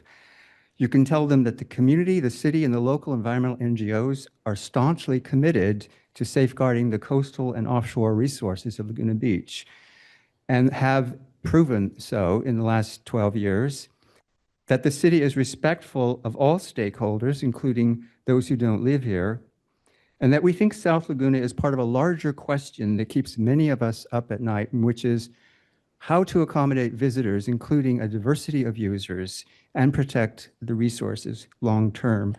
We need to recognize that the MPA isn't all about us. It's a regional and statewide system. If they are saying the science that we submitted was not sufficient, we should work with them to develop the science we need to manage the local MPA and our 7.5 miles of coast. It's baked in our culture, and it's also baked into our LCP and general plan. Thank you. Thank you very much. Next speaker. I have a lot of respect for what Ed just said, and I appreciate the thoughts that go into what he said. And I just want to say, we really don't have a choice. Just the way we don't have a choice to throw away our tiny little pieces of plastic into a recycle bin. We don't have a choice. We've ruined a lot of stuff, all of us. And I appreciate the loss of tradition. I appreciate the loss of not being able to fish. I used to love to fish as a kid. We have to protect it. We just have to protect it. That's all. That's all I have to say. MPA, yes. Thank you. Next speaker, please. Chase Offield, Laguna Beach resident since 1992, via Catalina Island, lifelong fisherman. I wanted to go at the end, but I've been listening to this stuff is agonizing. I don't know how you guys do it. It's seriously, Chat GPT, everybody thinks they're Jacques Cousteau now. Like, I've heard the most insane people quoting facts. It's like they clearly looked it up on Chat GPT an hour ago, and they're up here like they're experts. It's unreal. The abalone are gone because of withering foot disease. Look that up. That's why there's no abalone. It's not because of commercial fishing. Anyway, sorry to go on that little rant. We don't have a fishing problem in this town. Anybody that lives here, we don't have a fishing problem. If you guys want to address a problem, we have a pollution problem, a littering problem, an overcrowding. We have traffic. We have people destroying the beaches with easy ups and leaving their trash all over the beach. That's a problem. You guys want to see a serious problem? 2021, when those oil derricks, the pipeline leaked and 20,000 gallons of oil came down here and they had to close all the harbors. Forget about the MPA. We have one of those oil derricks go down, it's all over. Everything's over. Fishing, snorkeling, beach combing, it's over. That's a problem. If everyone wants to get together and address a real problem, why is Surfrider not here tonight? Why is the Marissa Foundation not here tonight? We don't have a problem. We have bigger problems. If you guys want to find problems, this is ridiculous. The Environmental Committee voted 6-1. My request is that you guys vote unanimously tonight to deny the petition and send a letter to the next meeting that the city does not support the petition. It's very simple. We do not have a fishing problem in town. We have dude, there's so many rad black and white photos of the lifeguards with lobsters and stuff from the olden days. Last thing I want to tell, a quick story.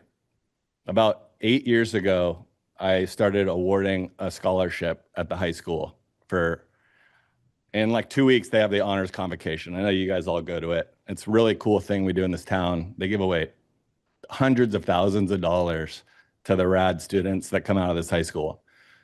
I wanted to give a scholarship to somebody that enjoyed fishing. So I give away $10,000 every year. First year, there was these 2 kids. They got an old Boston whaler. They took it to Catalina to fish. It was sick. I upped it to 20,000. I gave them both a scholarship.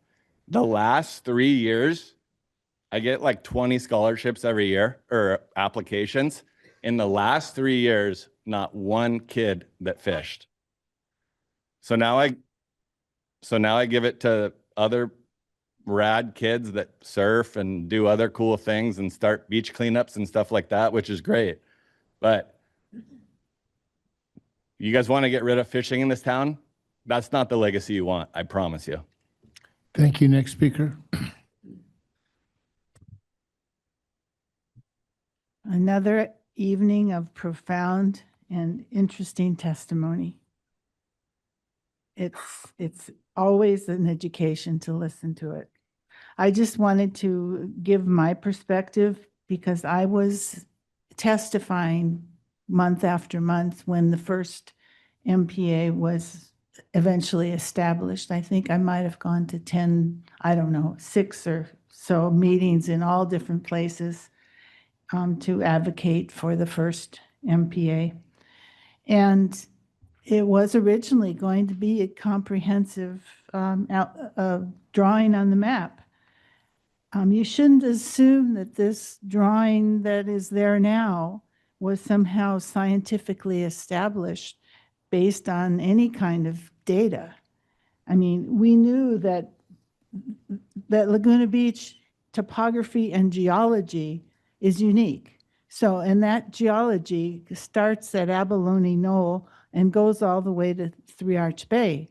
Once you're south of that, the last part of San Onofre Breccia is Dana Point Headlands, but it doesn't really have the same impact under the water that the San Onofre Breccia and the other rock formations have in the rest of the city. So the natural boundary would have been that. But because of the South Coast Water District and SACWA and the outfall at Aliso Beach, that's why that line is there. That's why they stopped the reserve. It's because SACWA was afraid that if they could somehow have their outfall disrupted by an environmental objection if that was within the MPA. So, and the square shape is also not science. It's just what they determined would be easier to enforce because people's GIS systems in their boats could understand this line. So I would not take that formation of that map as gospel. It is just an arbitrary line. And, you know, the reason it doesn't go to all the way to Three Arch Bay is because of that sewer line. So I urge you to reconsider that boundary based on the topography, based on the character of our landscape, which is the same along that coast. It doesn't stop where that line stops. Did you get my picture? Oh, okay, I'm sorry. All right, thank you so much. Thank you. Next speaker. Good evening, Mayor. Good evening, Council. My name is Tom Lamb. There's a lot been said. I don't need to repeat it. I'm in support of the expansion of this total thing. We haven't protected anything here in this town of open space. We're constantly protecting it. And we have to complete this project. I mean, it isn't something that's a choice for us. The city needs to stand up. We're the gold standard. Let's continue this effort of conservation and stewardship and make this effort complete. Thank you very much. Thank you. Next speaker. Good evening here, council members. My name is Travis Weber. I'm part of CLTFA. I'm a commercial lobster fisherman, as well as a commercial crab fisherman here on the coast. Also, I'm a captain at Dana Wharf Sport Fishing. kind of keep my year going all around. A few things I just want to bring up. I've been going to these meetings since they've kind of started, since the inception of the Blue Belt petition.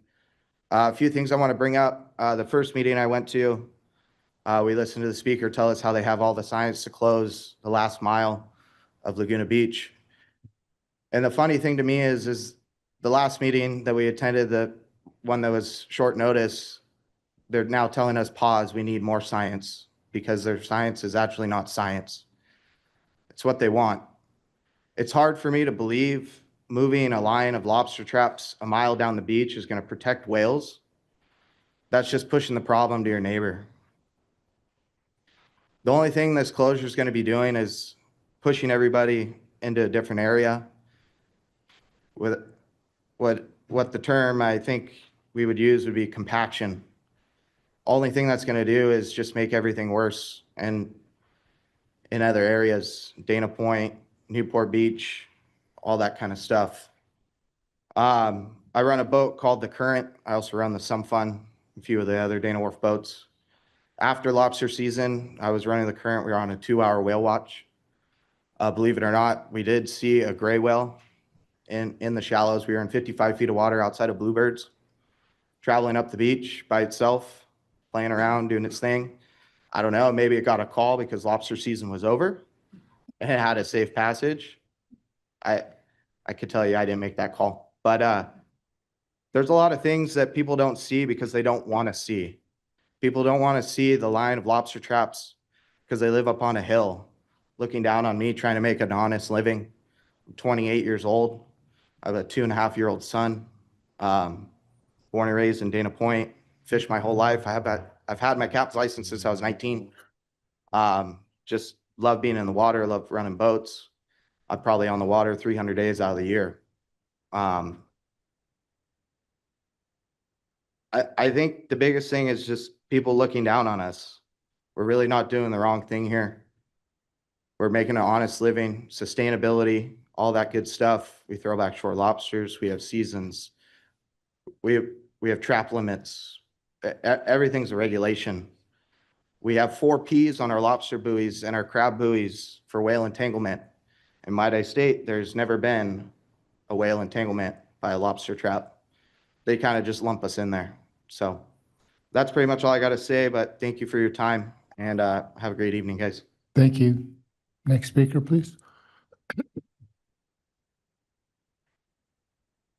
Good evening, council members. My name is Judy York. Thank you for all that you do. I'm a mother and a grandmother and a resident of Laguna Beach for over 30 years. I live in Three Arch Bay. I'm also a director on the Three Arch Bay Community Service District. I raised my 2 boys in Three Arch Bay. I grew up fishing in Catalina Island with my dad, who fished for abalone back in the day. That doesn't mean we need to keep doing the same things. Things change. When I raised my boys who grew up in Three Arch Bay, we snorkel there all the time, at least we used to, when there were kelp beds and fish, and they took pictures. You don't need to kill the fish to see the fish. You can take pictures. What we have now are teenage boys running up and down on the beach with their very large spears and spearfishing guns. Other people with children do not want that. They catch fish, they bring them onto the beach, and then torment the fish and torture the fish and stab them and show the other children how bloody they are. It's really not nice. There are no people who are fishing in Three Arch Bay that need to eat those fish. They are not subsistence fishermen. So anyways, I did provide you with full comments. I was told that they are received by you. I submitted pictures saying many of the same things that others have said. Because of the overfishing, we no longer in Three Arch Bay have kelp beds. We used to have, 15 years ago, we had lots of kelp. We had lots of fish. We had, maybe it wasn't as abundant as it should be, but it is now a desert compared to what it was. When we go snorkeling now, we have to drive up to North Laguna because there are only fish to see in North Laguna. It's fairly obvious. You can stand up on the cliff and look down and you will not see kelp beds. And without kelp, there are no fish. These MPAs are our fishing nurseries. We need to protect them so that we do have fish. And also, I want to say that if you all support the extension of the MPA, I will work as hard as I can with others. We will do our best to promote restoration because there's a lot of work to be done to restore what we have lost because we were lumped together with the Dana Point SMCA where there is take. Thank you. Thank you. Next speaker.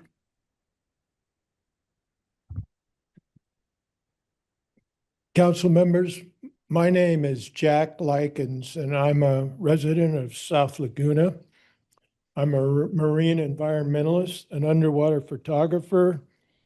I'm a certified reef check diver doing surveys. I'm a ex-Laguna Beach lifeguard in the early 1960s. And I've seen firsthand how the marine environment has deteriorated. And I see people on both sides of this discussion, good people, all want the same thing.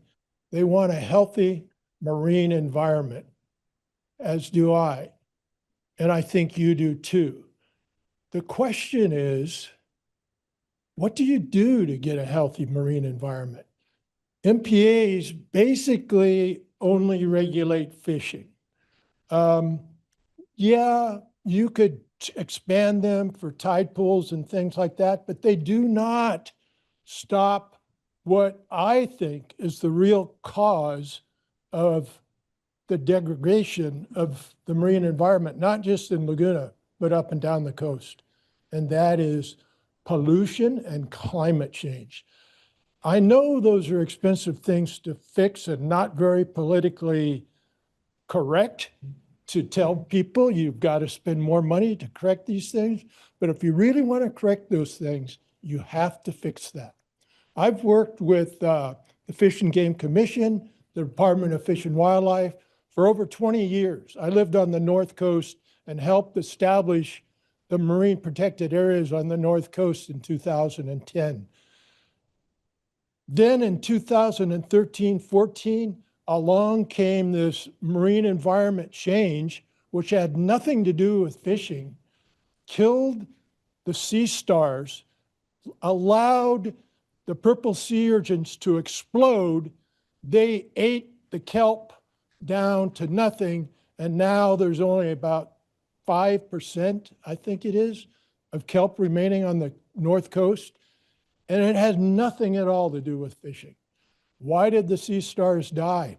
I don't know. My guess is runoff from pollution. Anyway, I'm here to say I'm opposed to expanding the marine protected area in South Laguna. It's the only remaining fishing place there is. And I grew up fishing. I don't fish anymore. I just do underwater photography. But I've dived all along Laguna recently, and I know the difference between what South Laguna looks like and what the MPAs in North Laguna looks like. And yes, there is a difference. But why? It's not fishing. Thank you. Thank you. Next speaker. Thanks for raising your hand, you guys. Hi, my name is Justin Boschnack. I live on West Street in South Laguna, and I've lived in the village. I've moved to South Laguna. I love South Laguna, and I just wanted to offer some perspective in that my son, who just graduated from University of Miami and had all his friendships and all his memories in Laguna Beach High School, is they used to go spearfishing and they used to go down to 1,000 Steps, and it's just another activity that that these kids bond with. It's whether they go to a pump track or whether they go fishing or whether they go diving. If I want to go diving, I go in North Laguna. If I want to go fishing, I go to South Laguna. And I think one of the things that makes Laguna special is the diversity of all the different towns, the diversity of where you go for different activities. And I think you just have to ask yourself if you want to take this activity away for parents and their kids and the experiences that they have. Both sides are not wrong. That's what makes it tough, right? If someone's not going to fish in a place for many years, obviously it's going to have a material impact. But life is all about balance, and managing that balance is sometimes difficult. But I would be opposed to expanding the protection and allowing people to continue to fish, because look, all the historic people in Laguna want to live life like we did in the 1800s. They never had any issues fishing. No one told them not to fish. So why should we? Everyone talks about protecting the fish and the trees, but nobody wants to protect the people and their families and the community. And we're only here for a short time on Earth. So why take that away? So I think that's a real decision, is both sides are not wrong, but do you want to take this experience away for kids? So when they move back here and their kids, they can't do what their parents did. So I think for me, that's what it boils down to. Thank you. Thank you. Next speaker. Hi, my name is Troy McDonald. I've lived in Laguna my whole life, and I'm an avid freediver, underwater photographer, videographer, and I've firsthand seen the effects of the MPA in place. I was in high school before it took place, and I remember seeing the guys with lobster traps out there at Dahlia and all around Laguna, and just really noticing the difference. When it started, the MPA started, I was pretty young, and I was kind of like, oh, against them doing that, but then seeing it and growing up with it in place, I've seen the effectiveness of it, and it's been phenomenal. There's so much marine life and animals that I didn't even know we really had, in big numbers, large numbers of them. The fishing is not a problem. Our oceans are thriving, our marine areas are thriving. I've seen it firsthand. I'm in the ocean every day. And the real question is, why are we even talking about this? If the research has shown there's not an issue and the experts are saying the data, we don't need it, everything's fine. And if you take it from the people that are seeing it and researching it, experiencing it day by day, every day, the locals, the real fishermen that are out there, they're telling you how it is. The people that are up here giving you stats and numbers from, like he said, ChatGPT or whatever they look up and they're an expert, they're not the people in the ocean. They don't really know. They see what they're looking up on their phone, but the reality is, until you put your head in there and go look for yourself, it's doing pretty good. That's the best way to get a feel of how we're doing. And until you do that, you're missing out. It's pretty spectacular, and I encourage you all to get out, get underwater. Thank you. Thank you. Next speaker.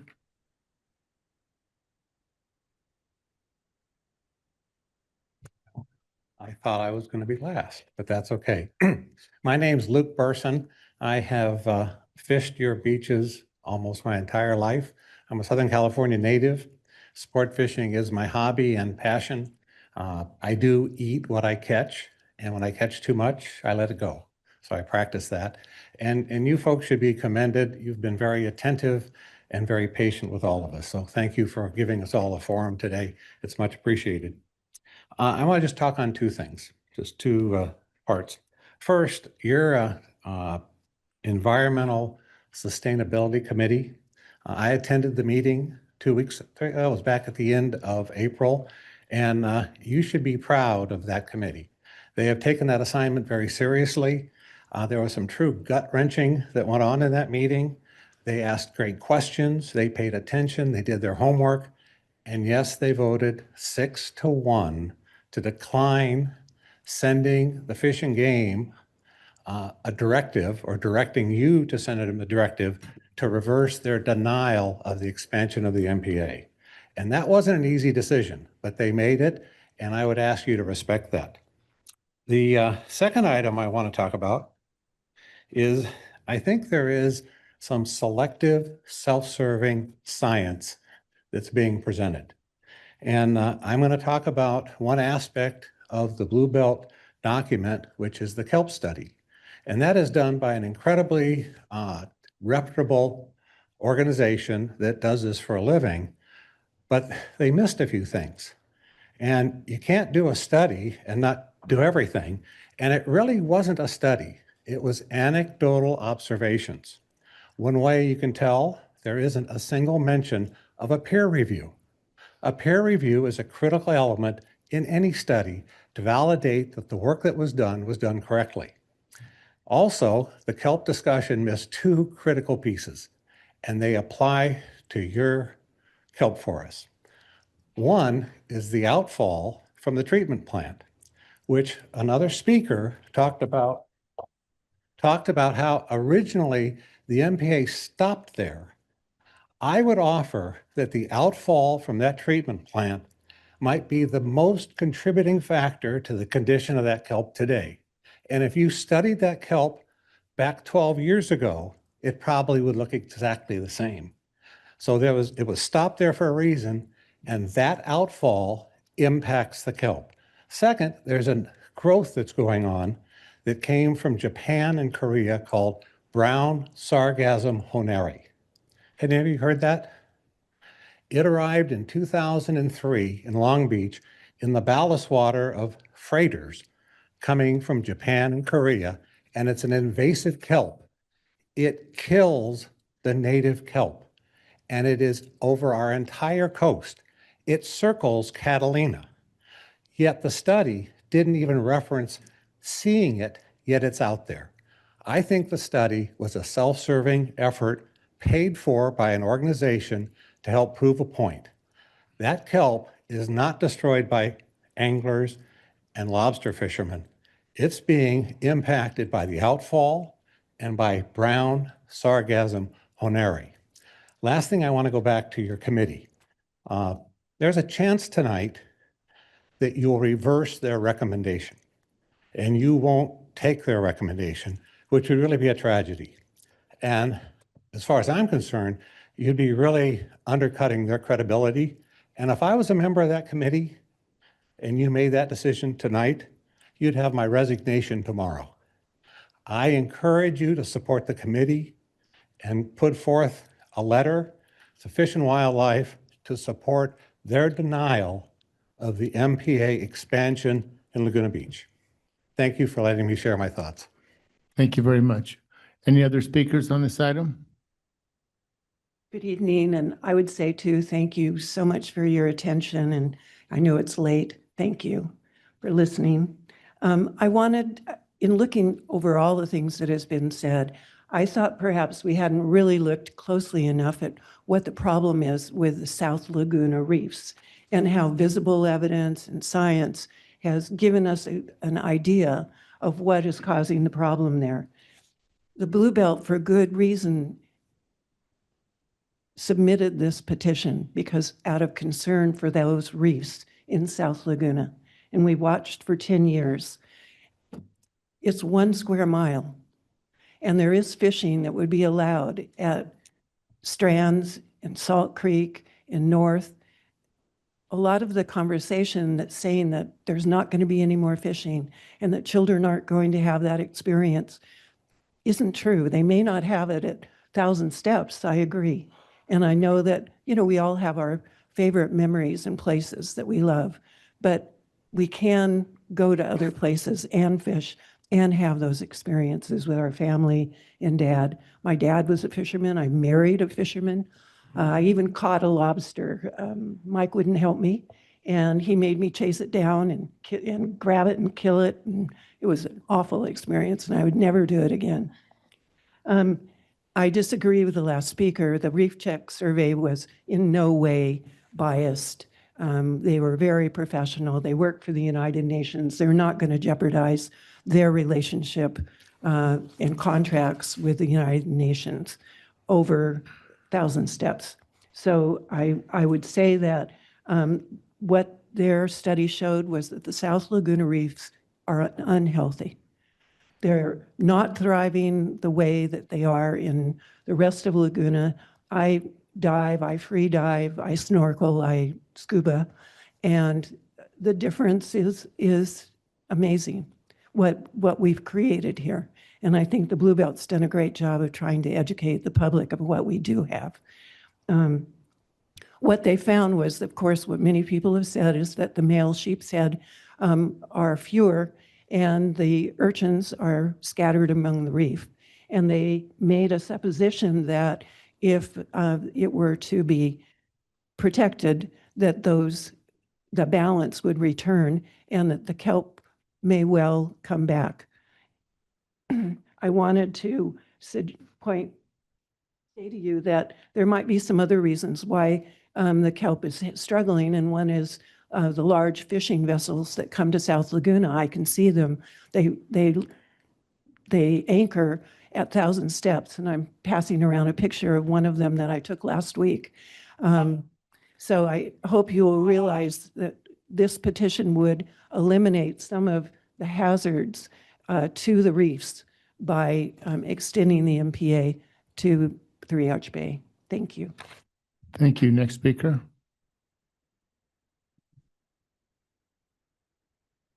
Good evening. My name is Roger Healy. I was born in Laguna Beach, raised here my entire life until the fires. And thank you for acknowledging Ken Frank. He was a great neighbor and very instrumental in helping us rebuild after the fire. And kind of broke my heart when you guys started talking about him. But anyways, I was born here. I fished here my entire life. I became a commercial fisherman after I graduated from Laguna Beach High School.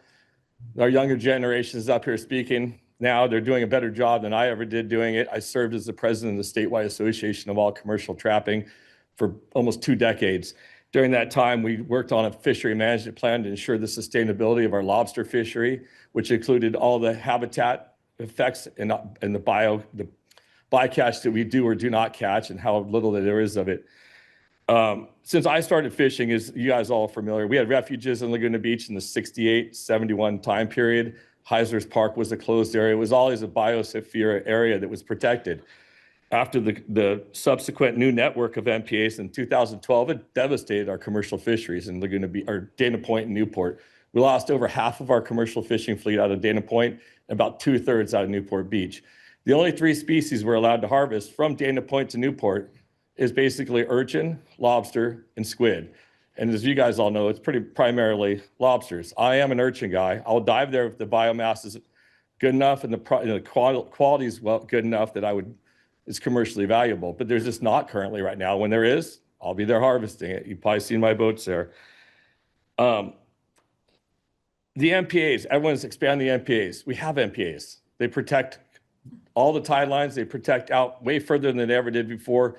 We lost our ability commercially to fish rock crab, dive for marine aquarium collector species, and all the other things that we used to do there, hook and line fish and everything else. So I would hope that Dana Point wrote a letter, Christine Foley wrote a letter.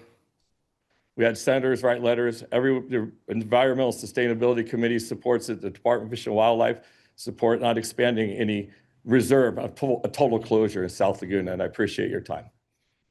Thank you very much. Next speaker. I'm sorry to prolong the comments, but I wasn't down here for this, but I had been watching. And it seems like things are getting lumped together.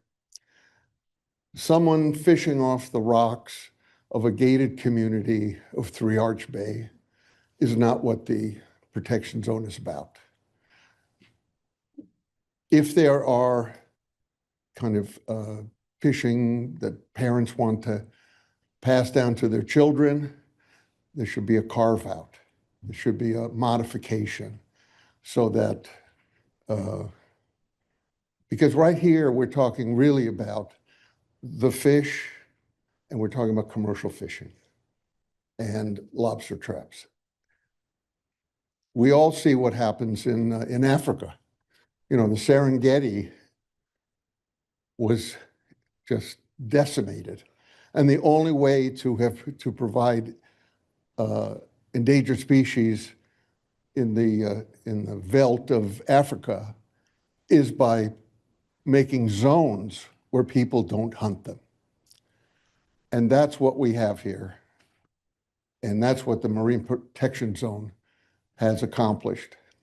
And I remember in my time, I've been here for 37 years, and I remember fishing boats off the coast here. I also came down here, my first time in Laguna Beach. I fished off of where the scuba shop is, and nearly got killed. Wound up in Main Beach, coming up on the rocks. Then I enrolled in the LA County Underwater Dive Program, which was a 6-month program, many dives, learning and all that. And we even went on a mission out of San Pedro to try to lessen the population of the sea urchins, which were destroying that area. And we brought hammers to kill them. Things are better now, and they can by lengthening the zone by a mile, by 1 mile, 1.2 miles. We're not talking about a wholesale doubling. And I didn't attend the meetings with the committee, but I think that Laguna Beach stands for the environment and sustainability. And I think that we should side with the Blue Belt people and all the organizations that have spoken about this. Thank you. Thank you. Other speaker? Been waiting to go last. I think Steve Chatham, and as I think probably you all know, I was the lone vote at the Environmental Sustainability Committee to support the Blue Belt petition. I'm not going to repeat the things that everybody said here. I think that both sides have given very articulate and impassioned descriptions of their position. I just wanted to add a couple of little details that haven't been mentioned so that you can add them to the mix, as it were, as you consider. One is that one of the gentlemen that came up here said he would support a 70-30 rule for how much of the coastline you could actually fish in. The actual no-take area along the coast is actually 9%. So there's really 91% of the coast is available for fishing. I think we have a tendency to focus on the borders of our town and thinking that that last mile is critical to keep open for fishing, but there is a huge ocean out there for people to fish in. And I think just remembering that is one important thing. The other thing that no one has really mentioned, except in one passing reference, is I'm not worried about the folks that got up here and talked about sustainable fishing. I respect their respect of the ocean. I think they're honest, and I don't think they're the issue. We have 6 million people a year that come into this town, and based on what you see around the beaches, it's clear that many of those folks do not have that same level of respect for the ocean that some of the people who came and talked to you did. And I think if there were a way to do a carve out and say, yeah, you live in Three Arch Bay, take your kids down fishing, that would be one thing. But unfortunately, the majority of the people that are bad behavior, exhibit bad behavior in this town, are sort of overwhelming the good guys here. And unfortunately, we have to deal with that. So I do support the extension of the MPA for that last mile, because it is just a mile.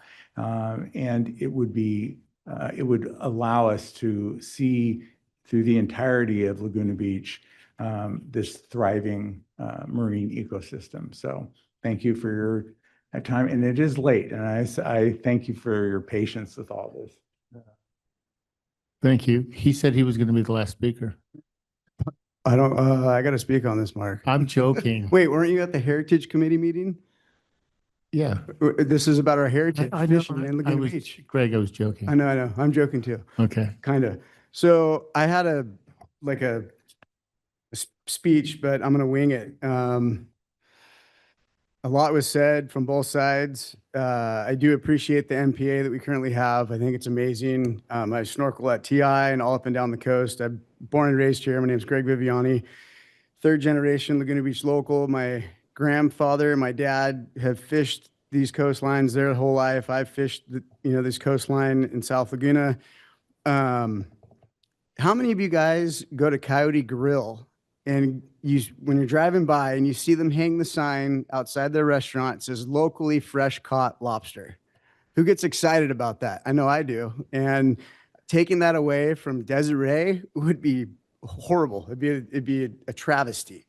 And I think that, you know, a lot of the local, you know, fishermen and the commercial fishermen, they respect the ocean more than, like the last speaker said, a lot of the visitors do that come here. And I think that's a major problem that we have to get past is the fishing isn't the problem. And another speaker previously said that there was a release of a certain, you know, what am I trying to say here? Kelp from a container ship. Research that, because surprisingly enough, this is really coincidental. This morning, I was speaking to some of our marine safety officers down at Aliso Beach, and they brought that specific situation up at why the kelp is actually dying. And one of the main reasons, and because of the temperature rise in the ocean.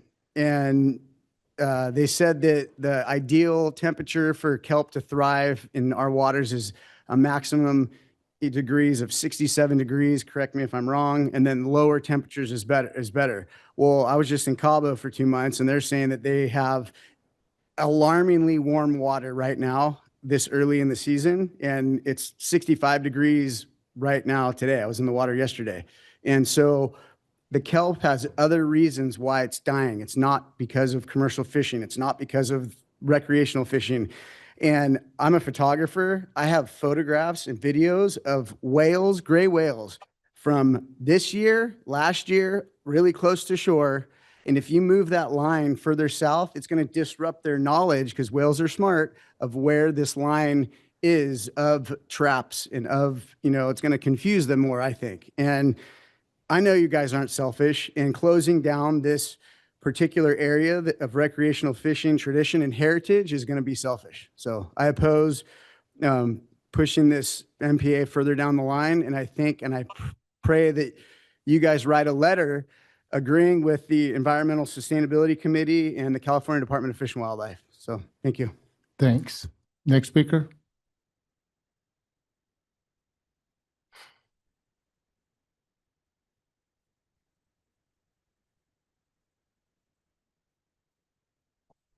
Good evening, council members. My name is Ray Heimstra. I'm the Associate Director at Orange County Coastkeeper. I hope you had the chance to read the letter I submitted, as it provides background information supporting many of the things you've heard me say regarding the Laguna Beach petition and the MPA creation and decadal review process. I've been working on MPA policy for 25 years. Since I attended my first state-sponsored stakeholder meeting in 2001. And I was a member of the South Coast Stakeholder Group that created the recommendations for the current MPAs. I've also been fishing for 58 years. So I remember what fishing was like before many of the people in this room were born, and how it is now. Over time, our ocean has been drastically depleted. While ocean cycles and climate change have been part of that, overfishing is a reality that has required dramatic steps to move us towards sustainability. We all love the ocean and want to conserve it, but regulations and marine protected areas are a necessity to make that happen. The existing set of marine protected areas are a good start, but the minimum should not be the maximum we aim for. Our MPA network was never intended to stay static. In the first stakeholder process, there was never any agreement, just an end to the process. In fact, some of the fishing stakeholders even sued the Fish and Game Commission to stop it. Imagine if that had been successful. Now that the time has come to make adjustments, there are proposals by the fishing community to open up fishing and proposals to expand marine protected areas. One thing is the same in the past, an unwillingness to negotiate or compromise by fishing interests. The stand has been not 1 inch. Now is your time to make a decision. Unfortunately, there are many errors and no science in the DFW evaluation. They even say so regarding economic impacts.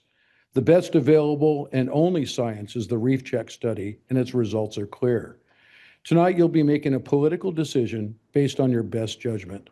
The real question is, do you support protecting all of Laguna Beach or not? I hope the answer is yes. Thank you. Thank you very much. Any other speakers on this issue? Last chance. Okay, I'm going to close public comments and bring it back to council. What's that? Thank you all for coming. We're going to go home. Way to go. Go ahead. First off, I really appreciate all the passion that everyone in this room has brought to this conversation. I've definitely learned a lot about MPAs and about the very complicated history here of how we got to this point. I think I wanted to as I begin my remarks, I want to also reflect on the idea that Laguna Beach is a place where we really are environmental leaders, and that legacy is really important to me as we think about our past, but also our future. I'm a big supporter of the existing blue belt and our green belt. That's what makes Laguna Beach such a special place, and I look forward to being part of future environmental leadership as a city in Orange County. My initial take on this whole item was that, the MPA was really a product of compromise. There were many meetings. There was a lot of evidence involved. There was working group, and at the beginning of this discussion, which my position, I was not really supportive of us weighing in on this issue because again, we're not the decision makers. Was that I was open to the evidence. If there was clear, compelling evidence that for our MPA to be successful, we had to expand it, I was certainly open to that. And I think that the state recommendations were incredibly comprehensive. I'm not a marine biologist, and I would not try to be, but I found what was included in the analysis about kelp, about the impact on whaling, and also the lack of enforcement issues, which we confirmed at a previous meeting on this, which is that we don't have an enforcement challenge based on the testimony from our chief of marine safety. I also really respect our environmental sustainability committee. One of the hardest challenges that we have on city council is appointing people to city committees because we have such a talented group of people who are willing to apply, and our environmental committee is no exception to that. I thought that their decision was incredibly thoughtful.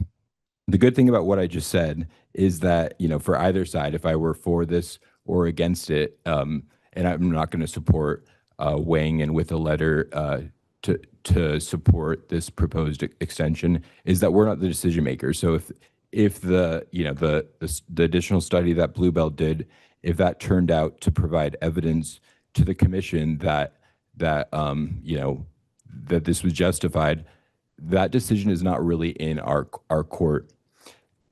I also want to point out that, again, we're not the decision maker, but there are a lot of regional challenges that regional, national, global challenges that we cannot unilaterally control. Sometimes I wish we could. We can't, we have an administration in Washington that wants to bring offshore drilling back to the California coast. And that, as one of the speakers pointed out, is one of the biggest threats to our ocean. I mean, the Huntington Beach oil spill was devastating. What we can, and I also want to acknowledge how the passion for the environment on both sides, and also what the work that Laguna, Bluebell, and Mike Bean and Ginger have done as it relates to ocean water quality, with working with neighboring water districts of how we can reduce the amount of water, of stormwater and treated wastewater coming in. And I know so that's important work. The one thing that I think the city can control, whether this MPA were expanded or not, is how we can have the cleanest possible ocean. And that is, it comes back to issues that are they're not on the front page of Stu News unless things go wrong, but that's our water and wastewater. And so we are a complicated city where we have more than 85 miles of gravity mains, 26 lift stations, which is probably, I don't think there's any city of our size with that many lift stations. We're almost 100 years old next year. And since 2007, we've had 2.7 million gallons of sewage spilled, which is just a devastating thing for our environment. I think everyone in this room would agree. There's been a lot of progress in recent years, including our adopted wastewater master plan in 2025, which is the first time we've actually had a wastewater master plan. And we're now looking at how can we improve our governance for how we actually implement the wastewater master plan, because again, that is so important to ensure that we don't have future sewer spills. In addition to that, there's been a lot of great progress as it relates to our stormwater treatment. Right now, we send our sewage to the coastal treatment plant in Aliso Canyon, and which is operated by SACWA. And this is, I give a lot of credit to Councilmember Whalen. I was on the ad hoc with him, but he was really one of the leaders on SACWA in negotiating a deal where we're going to get we got 12.5 million from Molten Miguel Water District that we can use to actually modernize the coastal treatment plant and make it where we're not sending the treated wastewater to the Aliso outfall. So I think that's very exciting. Finally, stormwater. What we have in Laguna are 25 dry water diversion units that only work when it's not raining. So they send the water, or like stormwater and debris to the coastal treatment plant. But when it rains, the coastal treatment plant can't take the capacity. So where does the water go? Where does the stormwater go? It goes directly into the ocean. So if we can really work on our integrated approach to water, I think that is the key for how we can continue to advance environmental stewardship and really, that which aligns with our historic legacy as a city. So again, I'm not supportive of weighing in on this issue, as I've said from the beginning, but I really hope to collaborate with everyone in this room on how we can continue to improve the ocean that we all love and be good stewards of our environment. So again, appreciate all the testimony, and I look forward to hearing from my colleagues. Thank you. Bob? Hallie? Thank you. I think most of you guys in the audience know that I am a lifelong conservationist. I've quite literally dedicated my entire career to marine conservation and land conservation. I was working at Gilda Bay when the initial MPAs were created, and I was part of those meetings down at old Ben Brown's. I have so much respect and gratitude for Mike and for Ginger and for Ed and for Ray and for all of the people in this room who likewise have dedicated their lives to protecting our ocean. The piece that I've really been trying to find is the piece that says, like, adaptive management, Department of Fish and Wildlife, made this decision 15 years ago that this was going to be the boundary. And what is the data that says now, due to the current situation, there's a reason for changing the boundary? And I don't see that. And that's a really hard place for me to be at, because my heart is with the side of conservation. It is. But I believe that so many of the people in this room who are here as fisher people love the ocean as much as I do, as much as anybody does. They use the ocean differently than I do, but they love it too. I think often about Ducks Unlimited, an advocacy group that I have zero in common with, quite literally zero in common with, except for the fact that they're responsible for preserving something like 85% of our preserved wetlands in the state of California. So sometimes we have to come together to make sure that these places are protected against things like offshore oil drilling, plastic pollution, these devastating, devastating environmental impacts. So that's my thought. That's where I'm standing.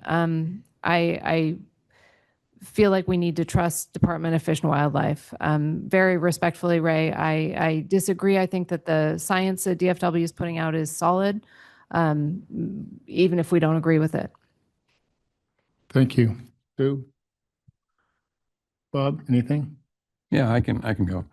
I think that the Laguna Blue Belt, by bringing this petition, has really created an opportunity for us to further this discussion. I think the testimony tonight on both sides was very informative, very respectful. I think, everybody has their view on this, but I think where we need to go is probably more along the lines of where Ed Almanza was, which is we need to continue, and we took an action previously, and I don't think there was too much done on it, which was to further the science on this. You know, the question really is, and what I focus on mostly is, there's been a lot, there's great kelp. I live in North Laguna. I see it all the time. There's great kelp forests out there.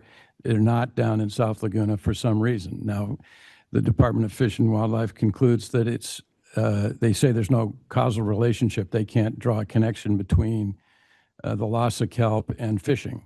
And, you know, even the Reef Point study doesn't make that connection. It does say there's a presence of urchins that are, you know, an issue, and there may be other factors.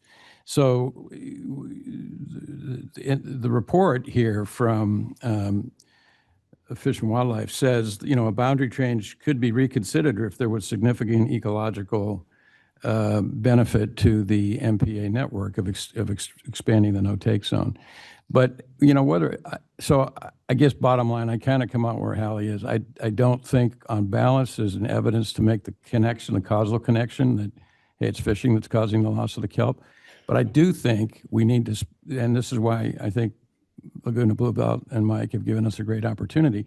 I do think we need to pursue more analysis. And that was part of the recommendation that came back from the Environmental Sustainability Committee, which was, you know, do further analysis. So they looked, like the Reef Point looked at, you know, 4 locations in the marine reserve, 2 locations down there. But there's a much bigger area that can be reviewed and looked at and analyzed to say, why is there a kelp loss? Now, they talk in the report about this kelp restoration and management plan, which is in development. I mean, I think we need to get engaged with that. I think we need to understand it and see whether there's factors that we can create here locally that might help restore some of that. I think it was really great when they, you know, they expanded and took off in North Laguna. I think Nancy Caruso had some impact on that. So I think we ought to ultimately figure out, and maybe we can direct staff to figure out, how do we further this scientific analysis of what is the causal factor? Is it just, you know, maybe there isn't one that can be identified, but I think further research and analysis, further engagement with this kelp restoration and management plan when it's forthcoming is what we ought to do. And maybe it will be revisited at some point, but I don't think the scientific evidence is there right now to conclude to conclude that the boundary should be moved. But I'd sure like us to consider seeing if we can better understand what's going on out there and how can we improve it. I mean, I've heard lots of people here that are way knowledgeable and out there all the time that say it's a lot more vibrant and cool up in North Laguna than it is down there. Okay, you know, why? What's driving that? And is there a way to foster more, leaving the rules the same, is there a way to foster more restoration or more vibrancy down there? So that's what I'd like to see us do. Thank you, Mr. Mayor, for giving me permission to speak twice.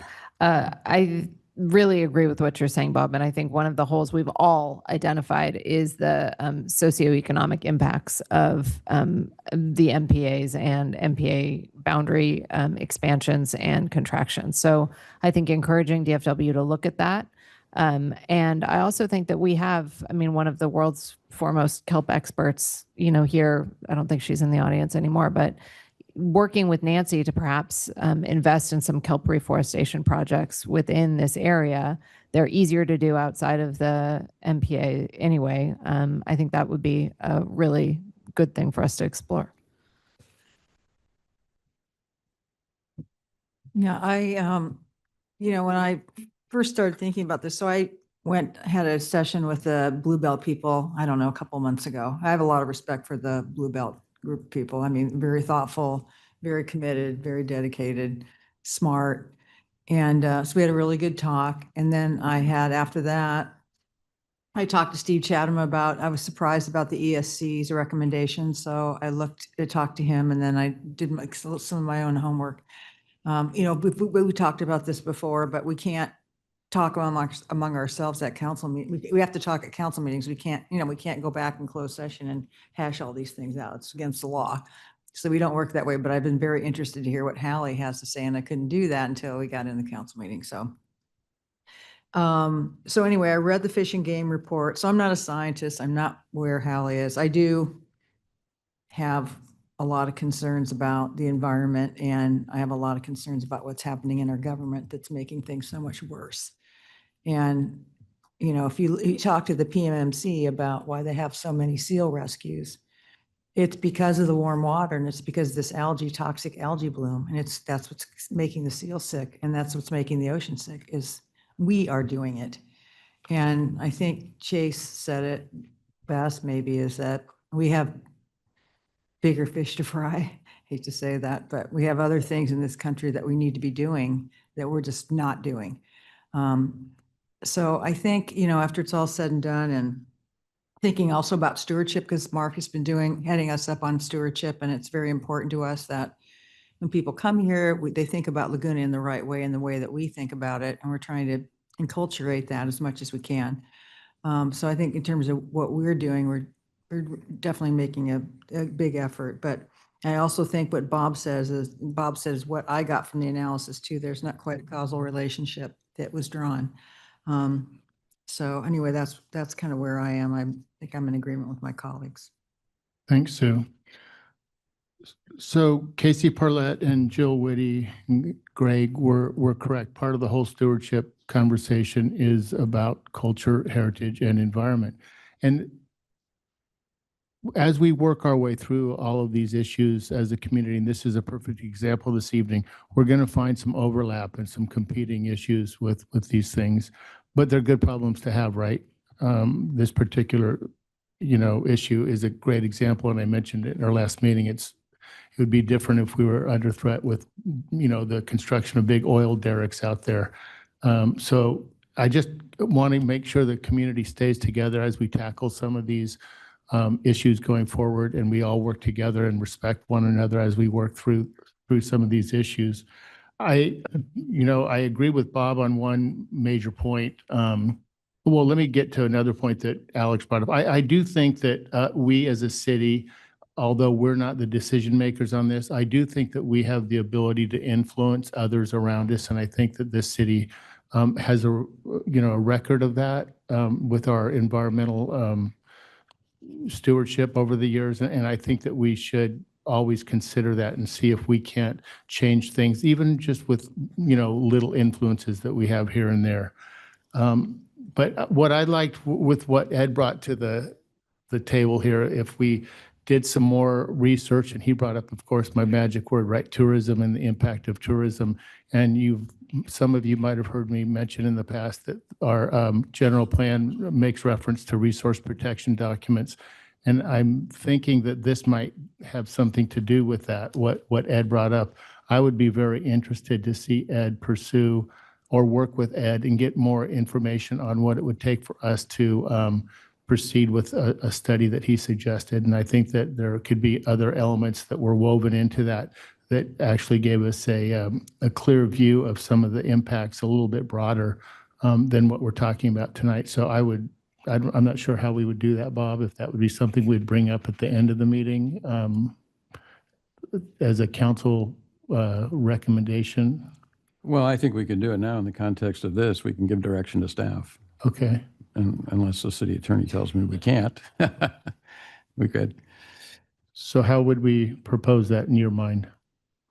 Do you have an idea or? Well, I mean, part of the, my part of my concept was, to direct staff to continue to work with, the Blue Belt, Laguna Ocean Foundation, other interested groups, right, to see if there's a way we can engage, improve the scientific analysis of that area, determine are there factors affecting the health of the kelp in that area, what factors that are affecting the volume of fish or lobster, are there, just study it more and see if there's factors that are affecting that environment that could be improved. The Laguna Ocean Foundation not long ago asked for a grant having to do with some data collection So maybe during that process, we could find out what was included in that. I'm not sure if it would be relevant to this, but at least we can explore it. What do you think, Mr. City Manager?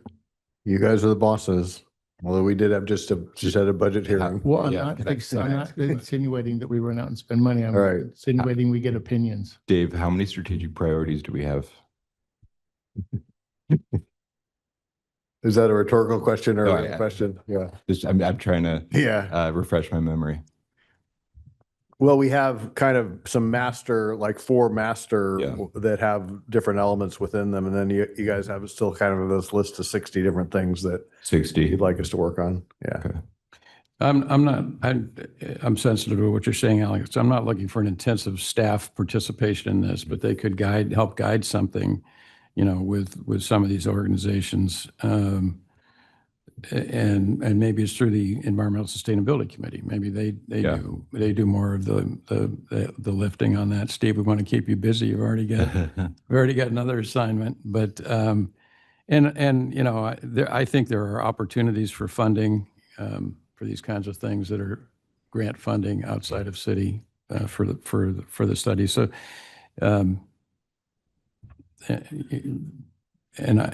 Jeremy, you've been on this issue for a while. I don't know if you have any thoughts.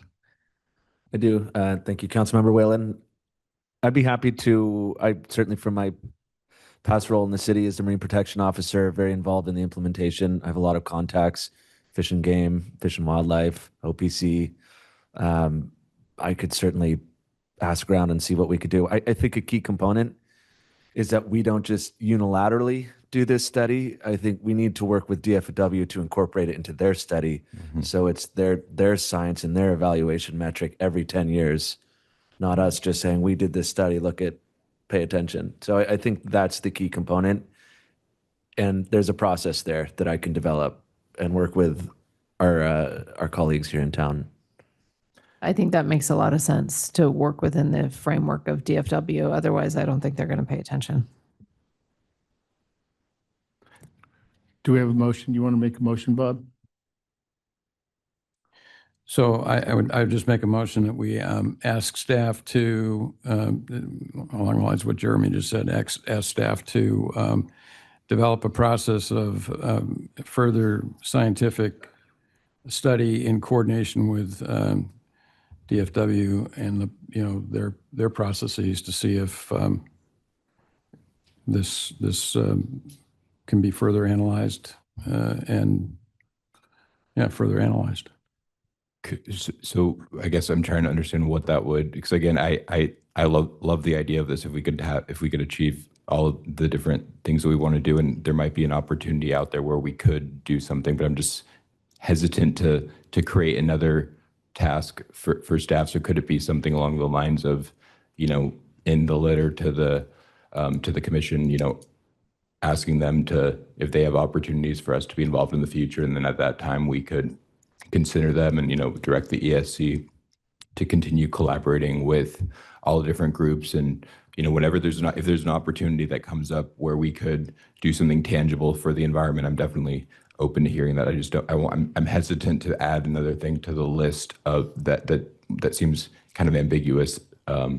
So that's sort of where I'm coming from, is just from an operational efficiency and how can we actually make progress on all the important environmental goals that we have for the city and other contexts. I look at this as being tied into the other environmental goals that we have. And maybe that's because I have more knowledge on the application that was submitted for the grant that the Laguna Ocean Foundation submitted. So I think that we should give this to the Environmental Sustainability Committee and let them flesh out. A good idea. I agree with that. I think we need to rely heavily on Jeremy's contacts and history working on these issues as well, just given his background in marine science. So I'll make a motion, see if there's support. I would have direct the Environmental Sustainability Committee to continue discussions with different stakeholders involved, and then have the mayor send a letter to the commission offering that in any opportunity where we can look at kelp restoration or any improvements like that, that we're open to hearing those opportunities for collaboration. And then if there's something from the environmental committee or there's something from the state where they want to get us involved, we could weigh in at that time. Would the letter be limited to just the kelp or just the whole marine environment? The whole marine environment. Do you like it? Is there as well as the recommendation in the staff report, is the council desire taking a position on the petition itself? My colleagues might not support my motion, but I think I'm going to stand with what I said originally of I'm going to not weigh in on that question. So is part of your recommended action to not submit a letter one way or the other to Department of Fish and Wildlife? But to submit a letter to, any stakeholder wants to bring forward a proposal to help improve our environment, I'm open to that. Okay. So I don't know if there's a second. I'm thinking too. What are you thinking, Hallie? I've got to be really frank. I think this is not the most political thing I've ever said, but I don't like the idea of leaving our Environmental Sustainability Committee out swinging in the wind. We asked them to come to us with a recommendation. They came to us with a recommendation. It seems from the discussion up here that we are sympathetic to their recommendation. Yeah. And it feels cowardly to me to not Yeah, no, I hear that. take that. I mean, if this is what we think, then why are we going to put it on our Environmental Sustainability Committee? Yeah. Why are we not taking the hit as a council? I'm just being consistent with my position from the beginning about this issue, but I'm open to amending the motion if that's what you're supportive of.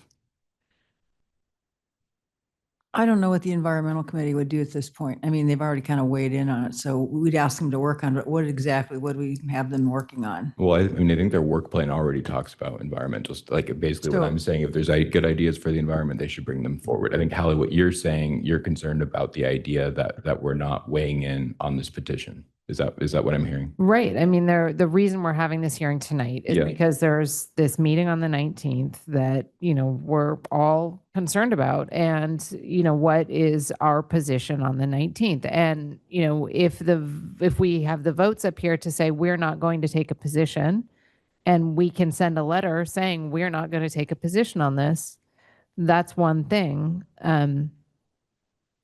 Yeah, no. It just doesn't feel fair to the Environmental Sustainability Committee, and maybe I'm worrying about that too much. It's very possible.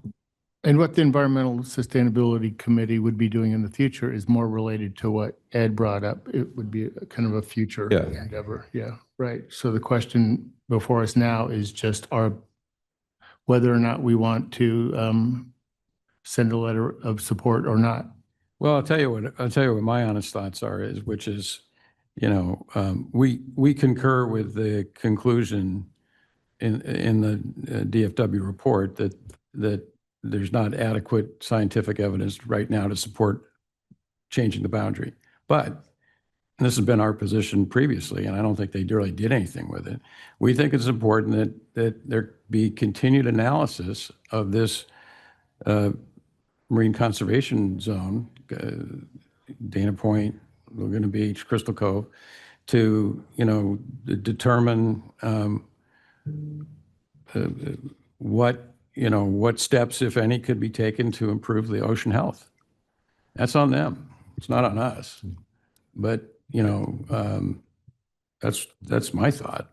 It's on them and it's not on us, but you do still support the concept that Ed brought to the table with turning that conversation over to the Environmental Sustainability Committee. Yeah, I do. I support that. I support listening to that. But So if I can build on that, Bob, what you're suggesting is that we could draft a letter, staff could draft a letter that says, we support our marine protected areas.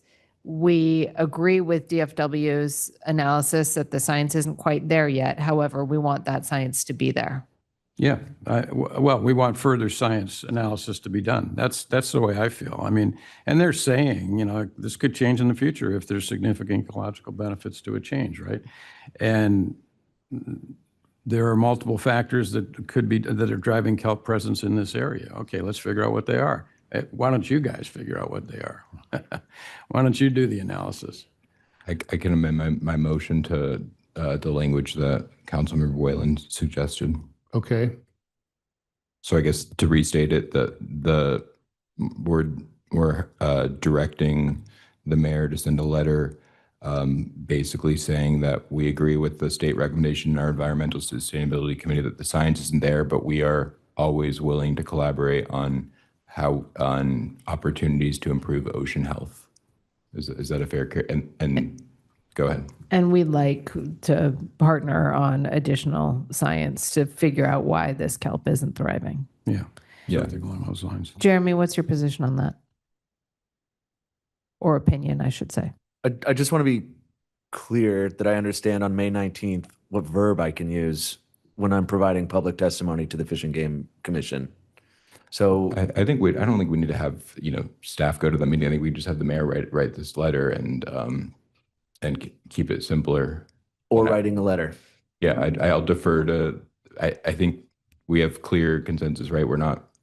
We agree the science isn't there. We're open to future collaboration on how we can improve kelp and ocean health. That is clear. Is that clear? Okay, that's my motion.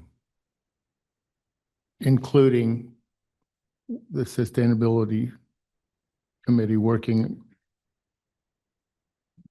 what Ed's concept was. Yeah. At least understanding it and Yeah. see if there's any merit to it. Totally, which we always want to hear ideas Right. from the Environmental Sustainability Committee. Okay, so that's included in your motion. Yes. I'll second that. All in favor? Aye. Aye. Approved unanimously. Are you going to a break? You're not allowed to go home. Okay, we'll take a 8-minute break.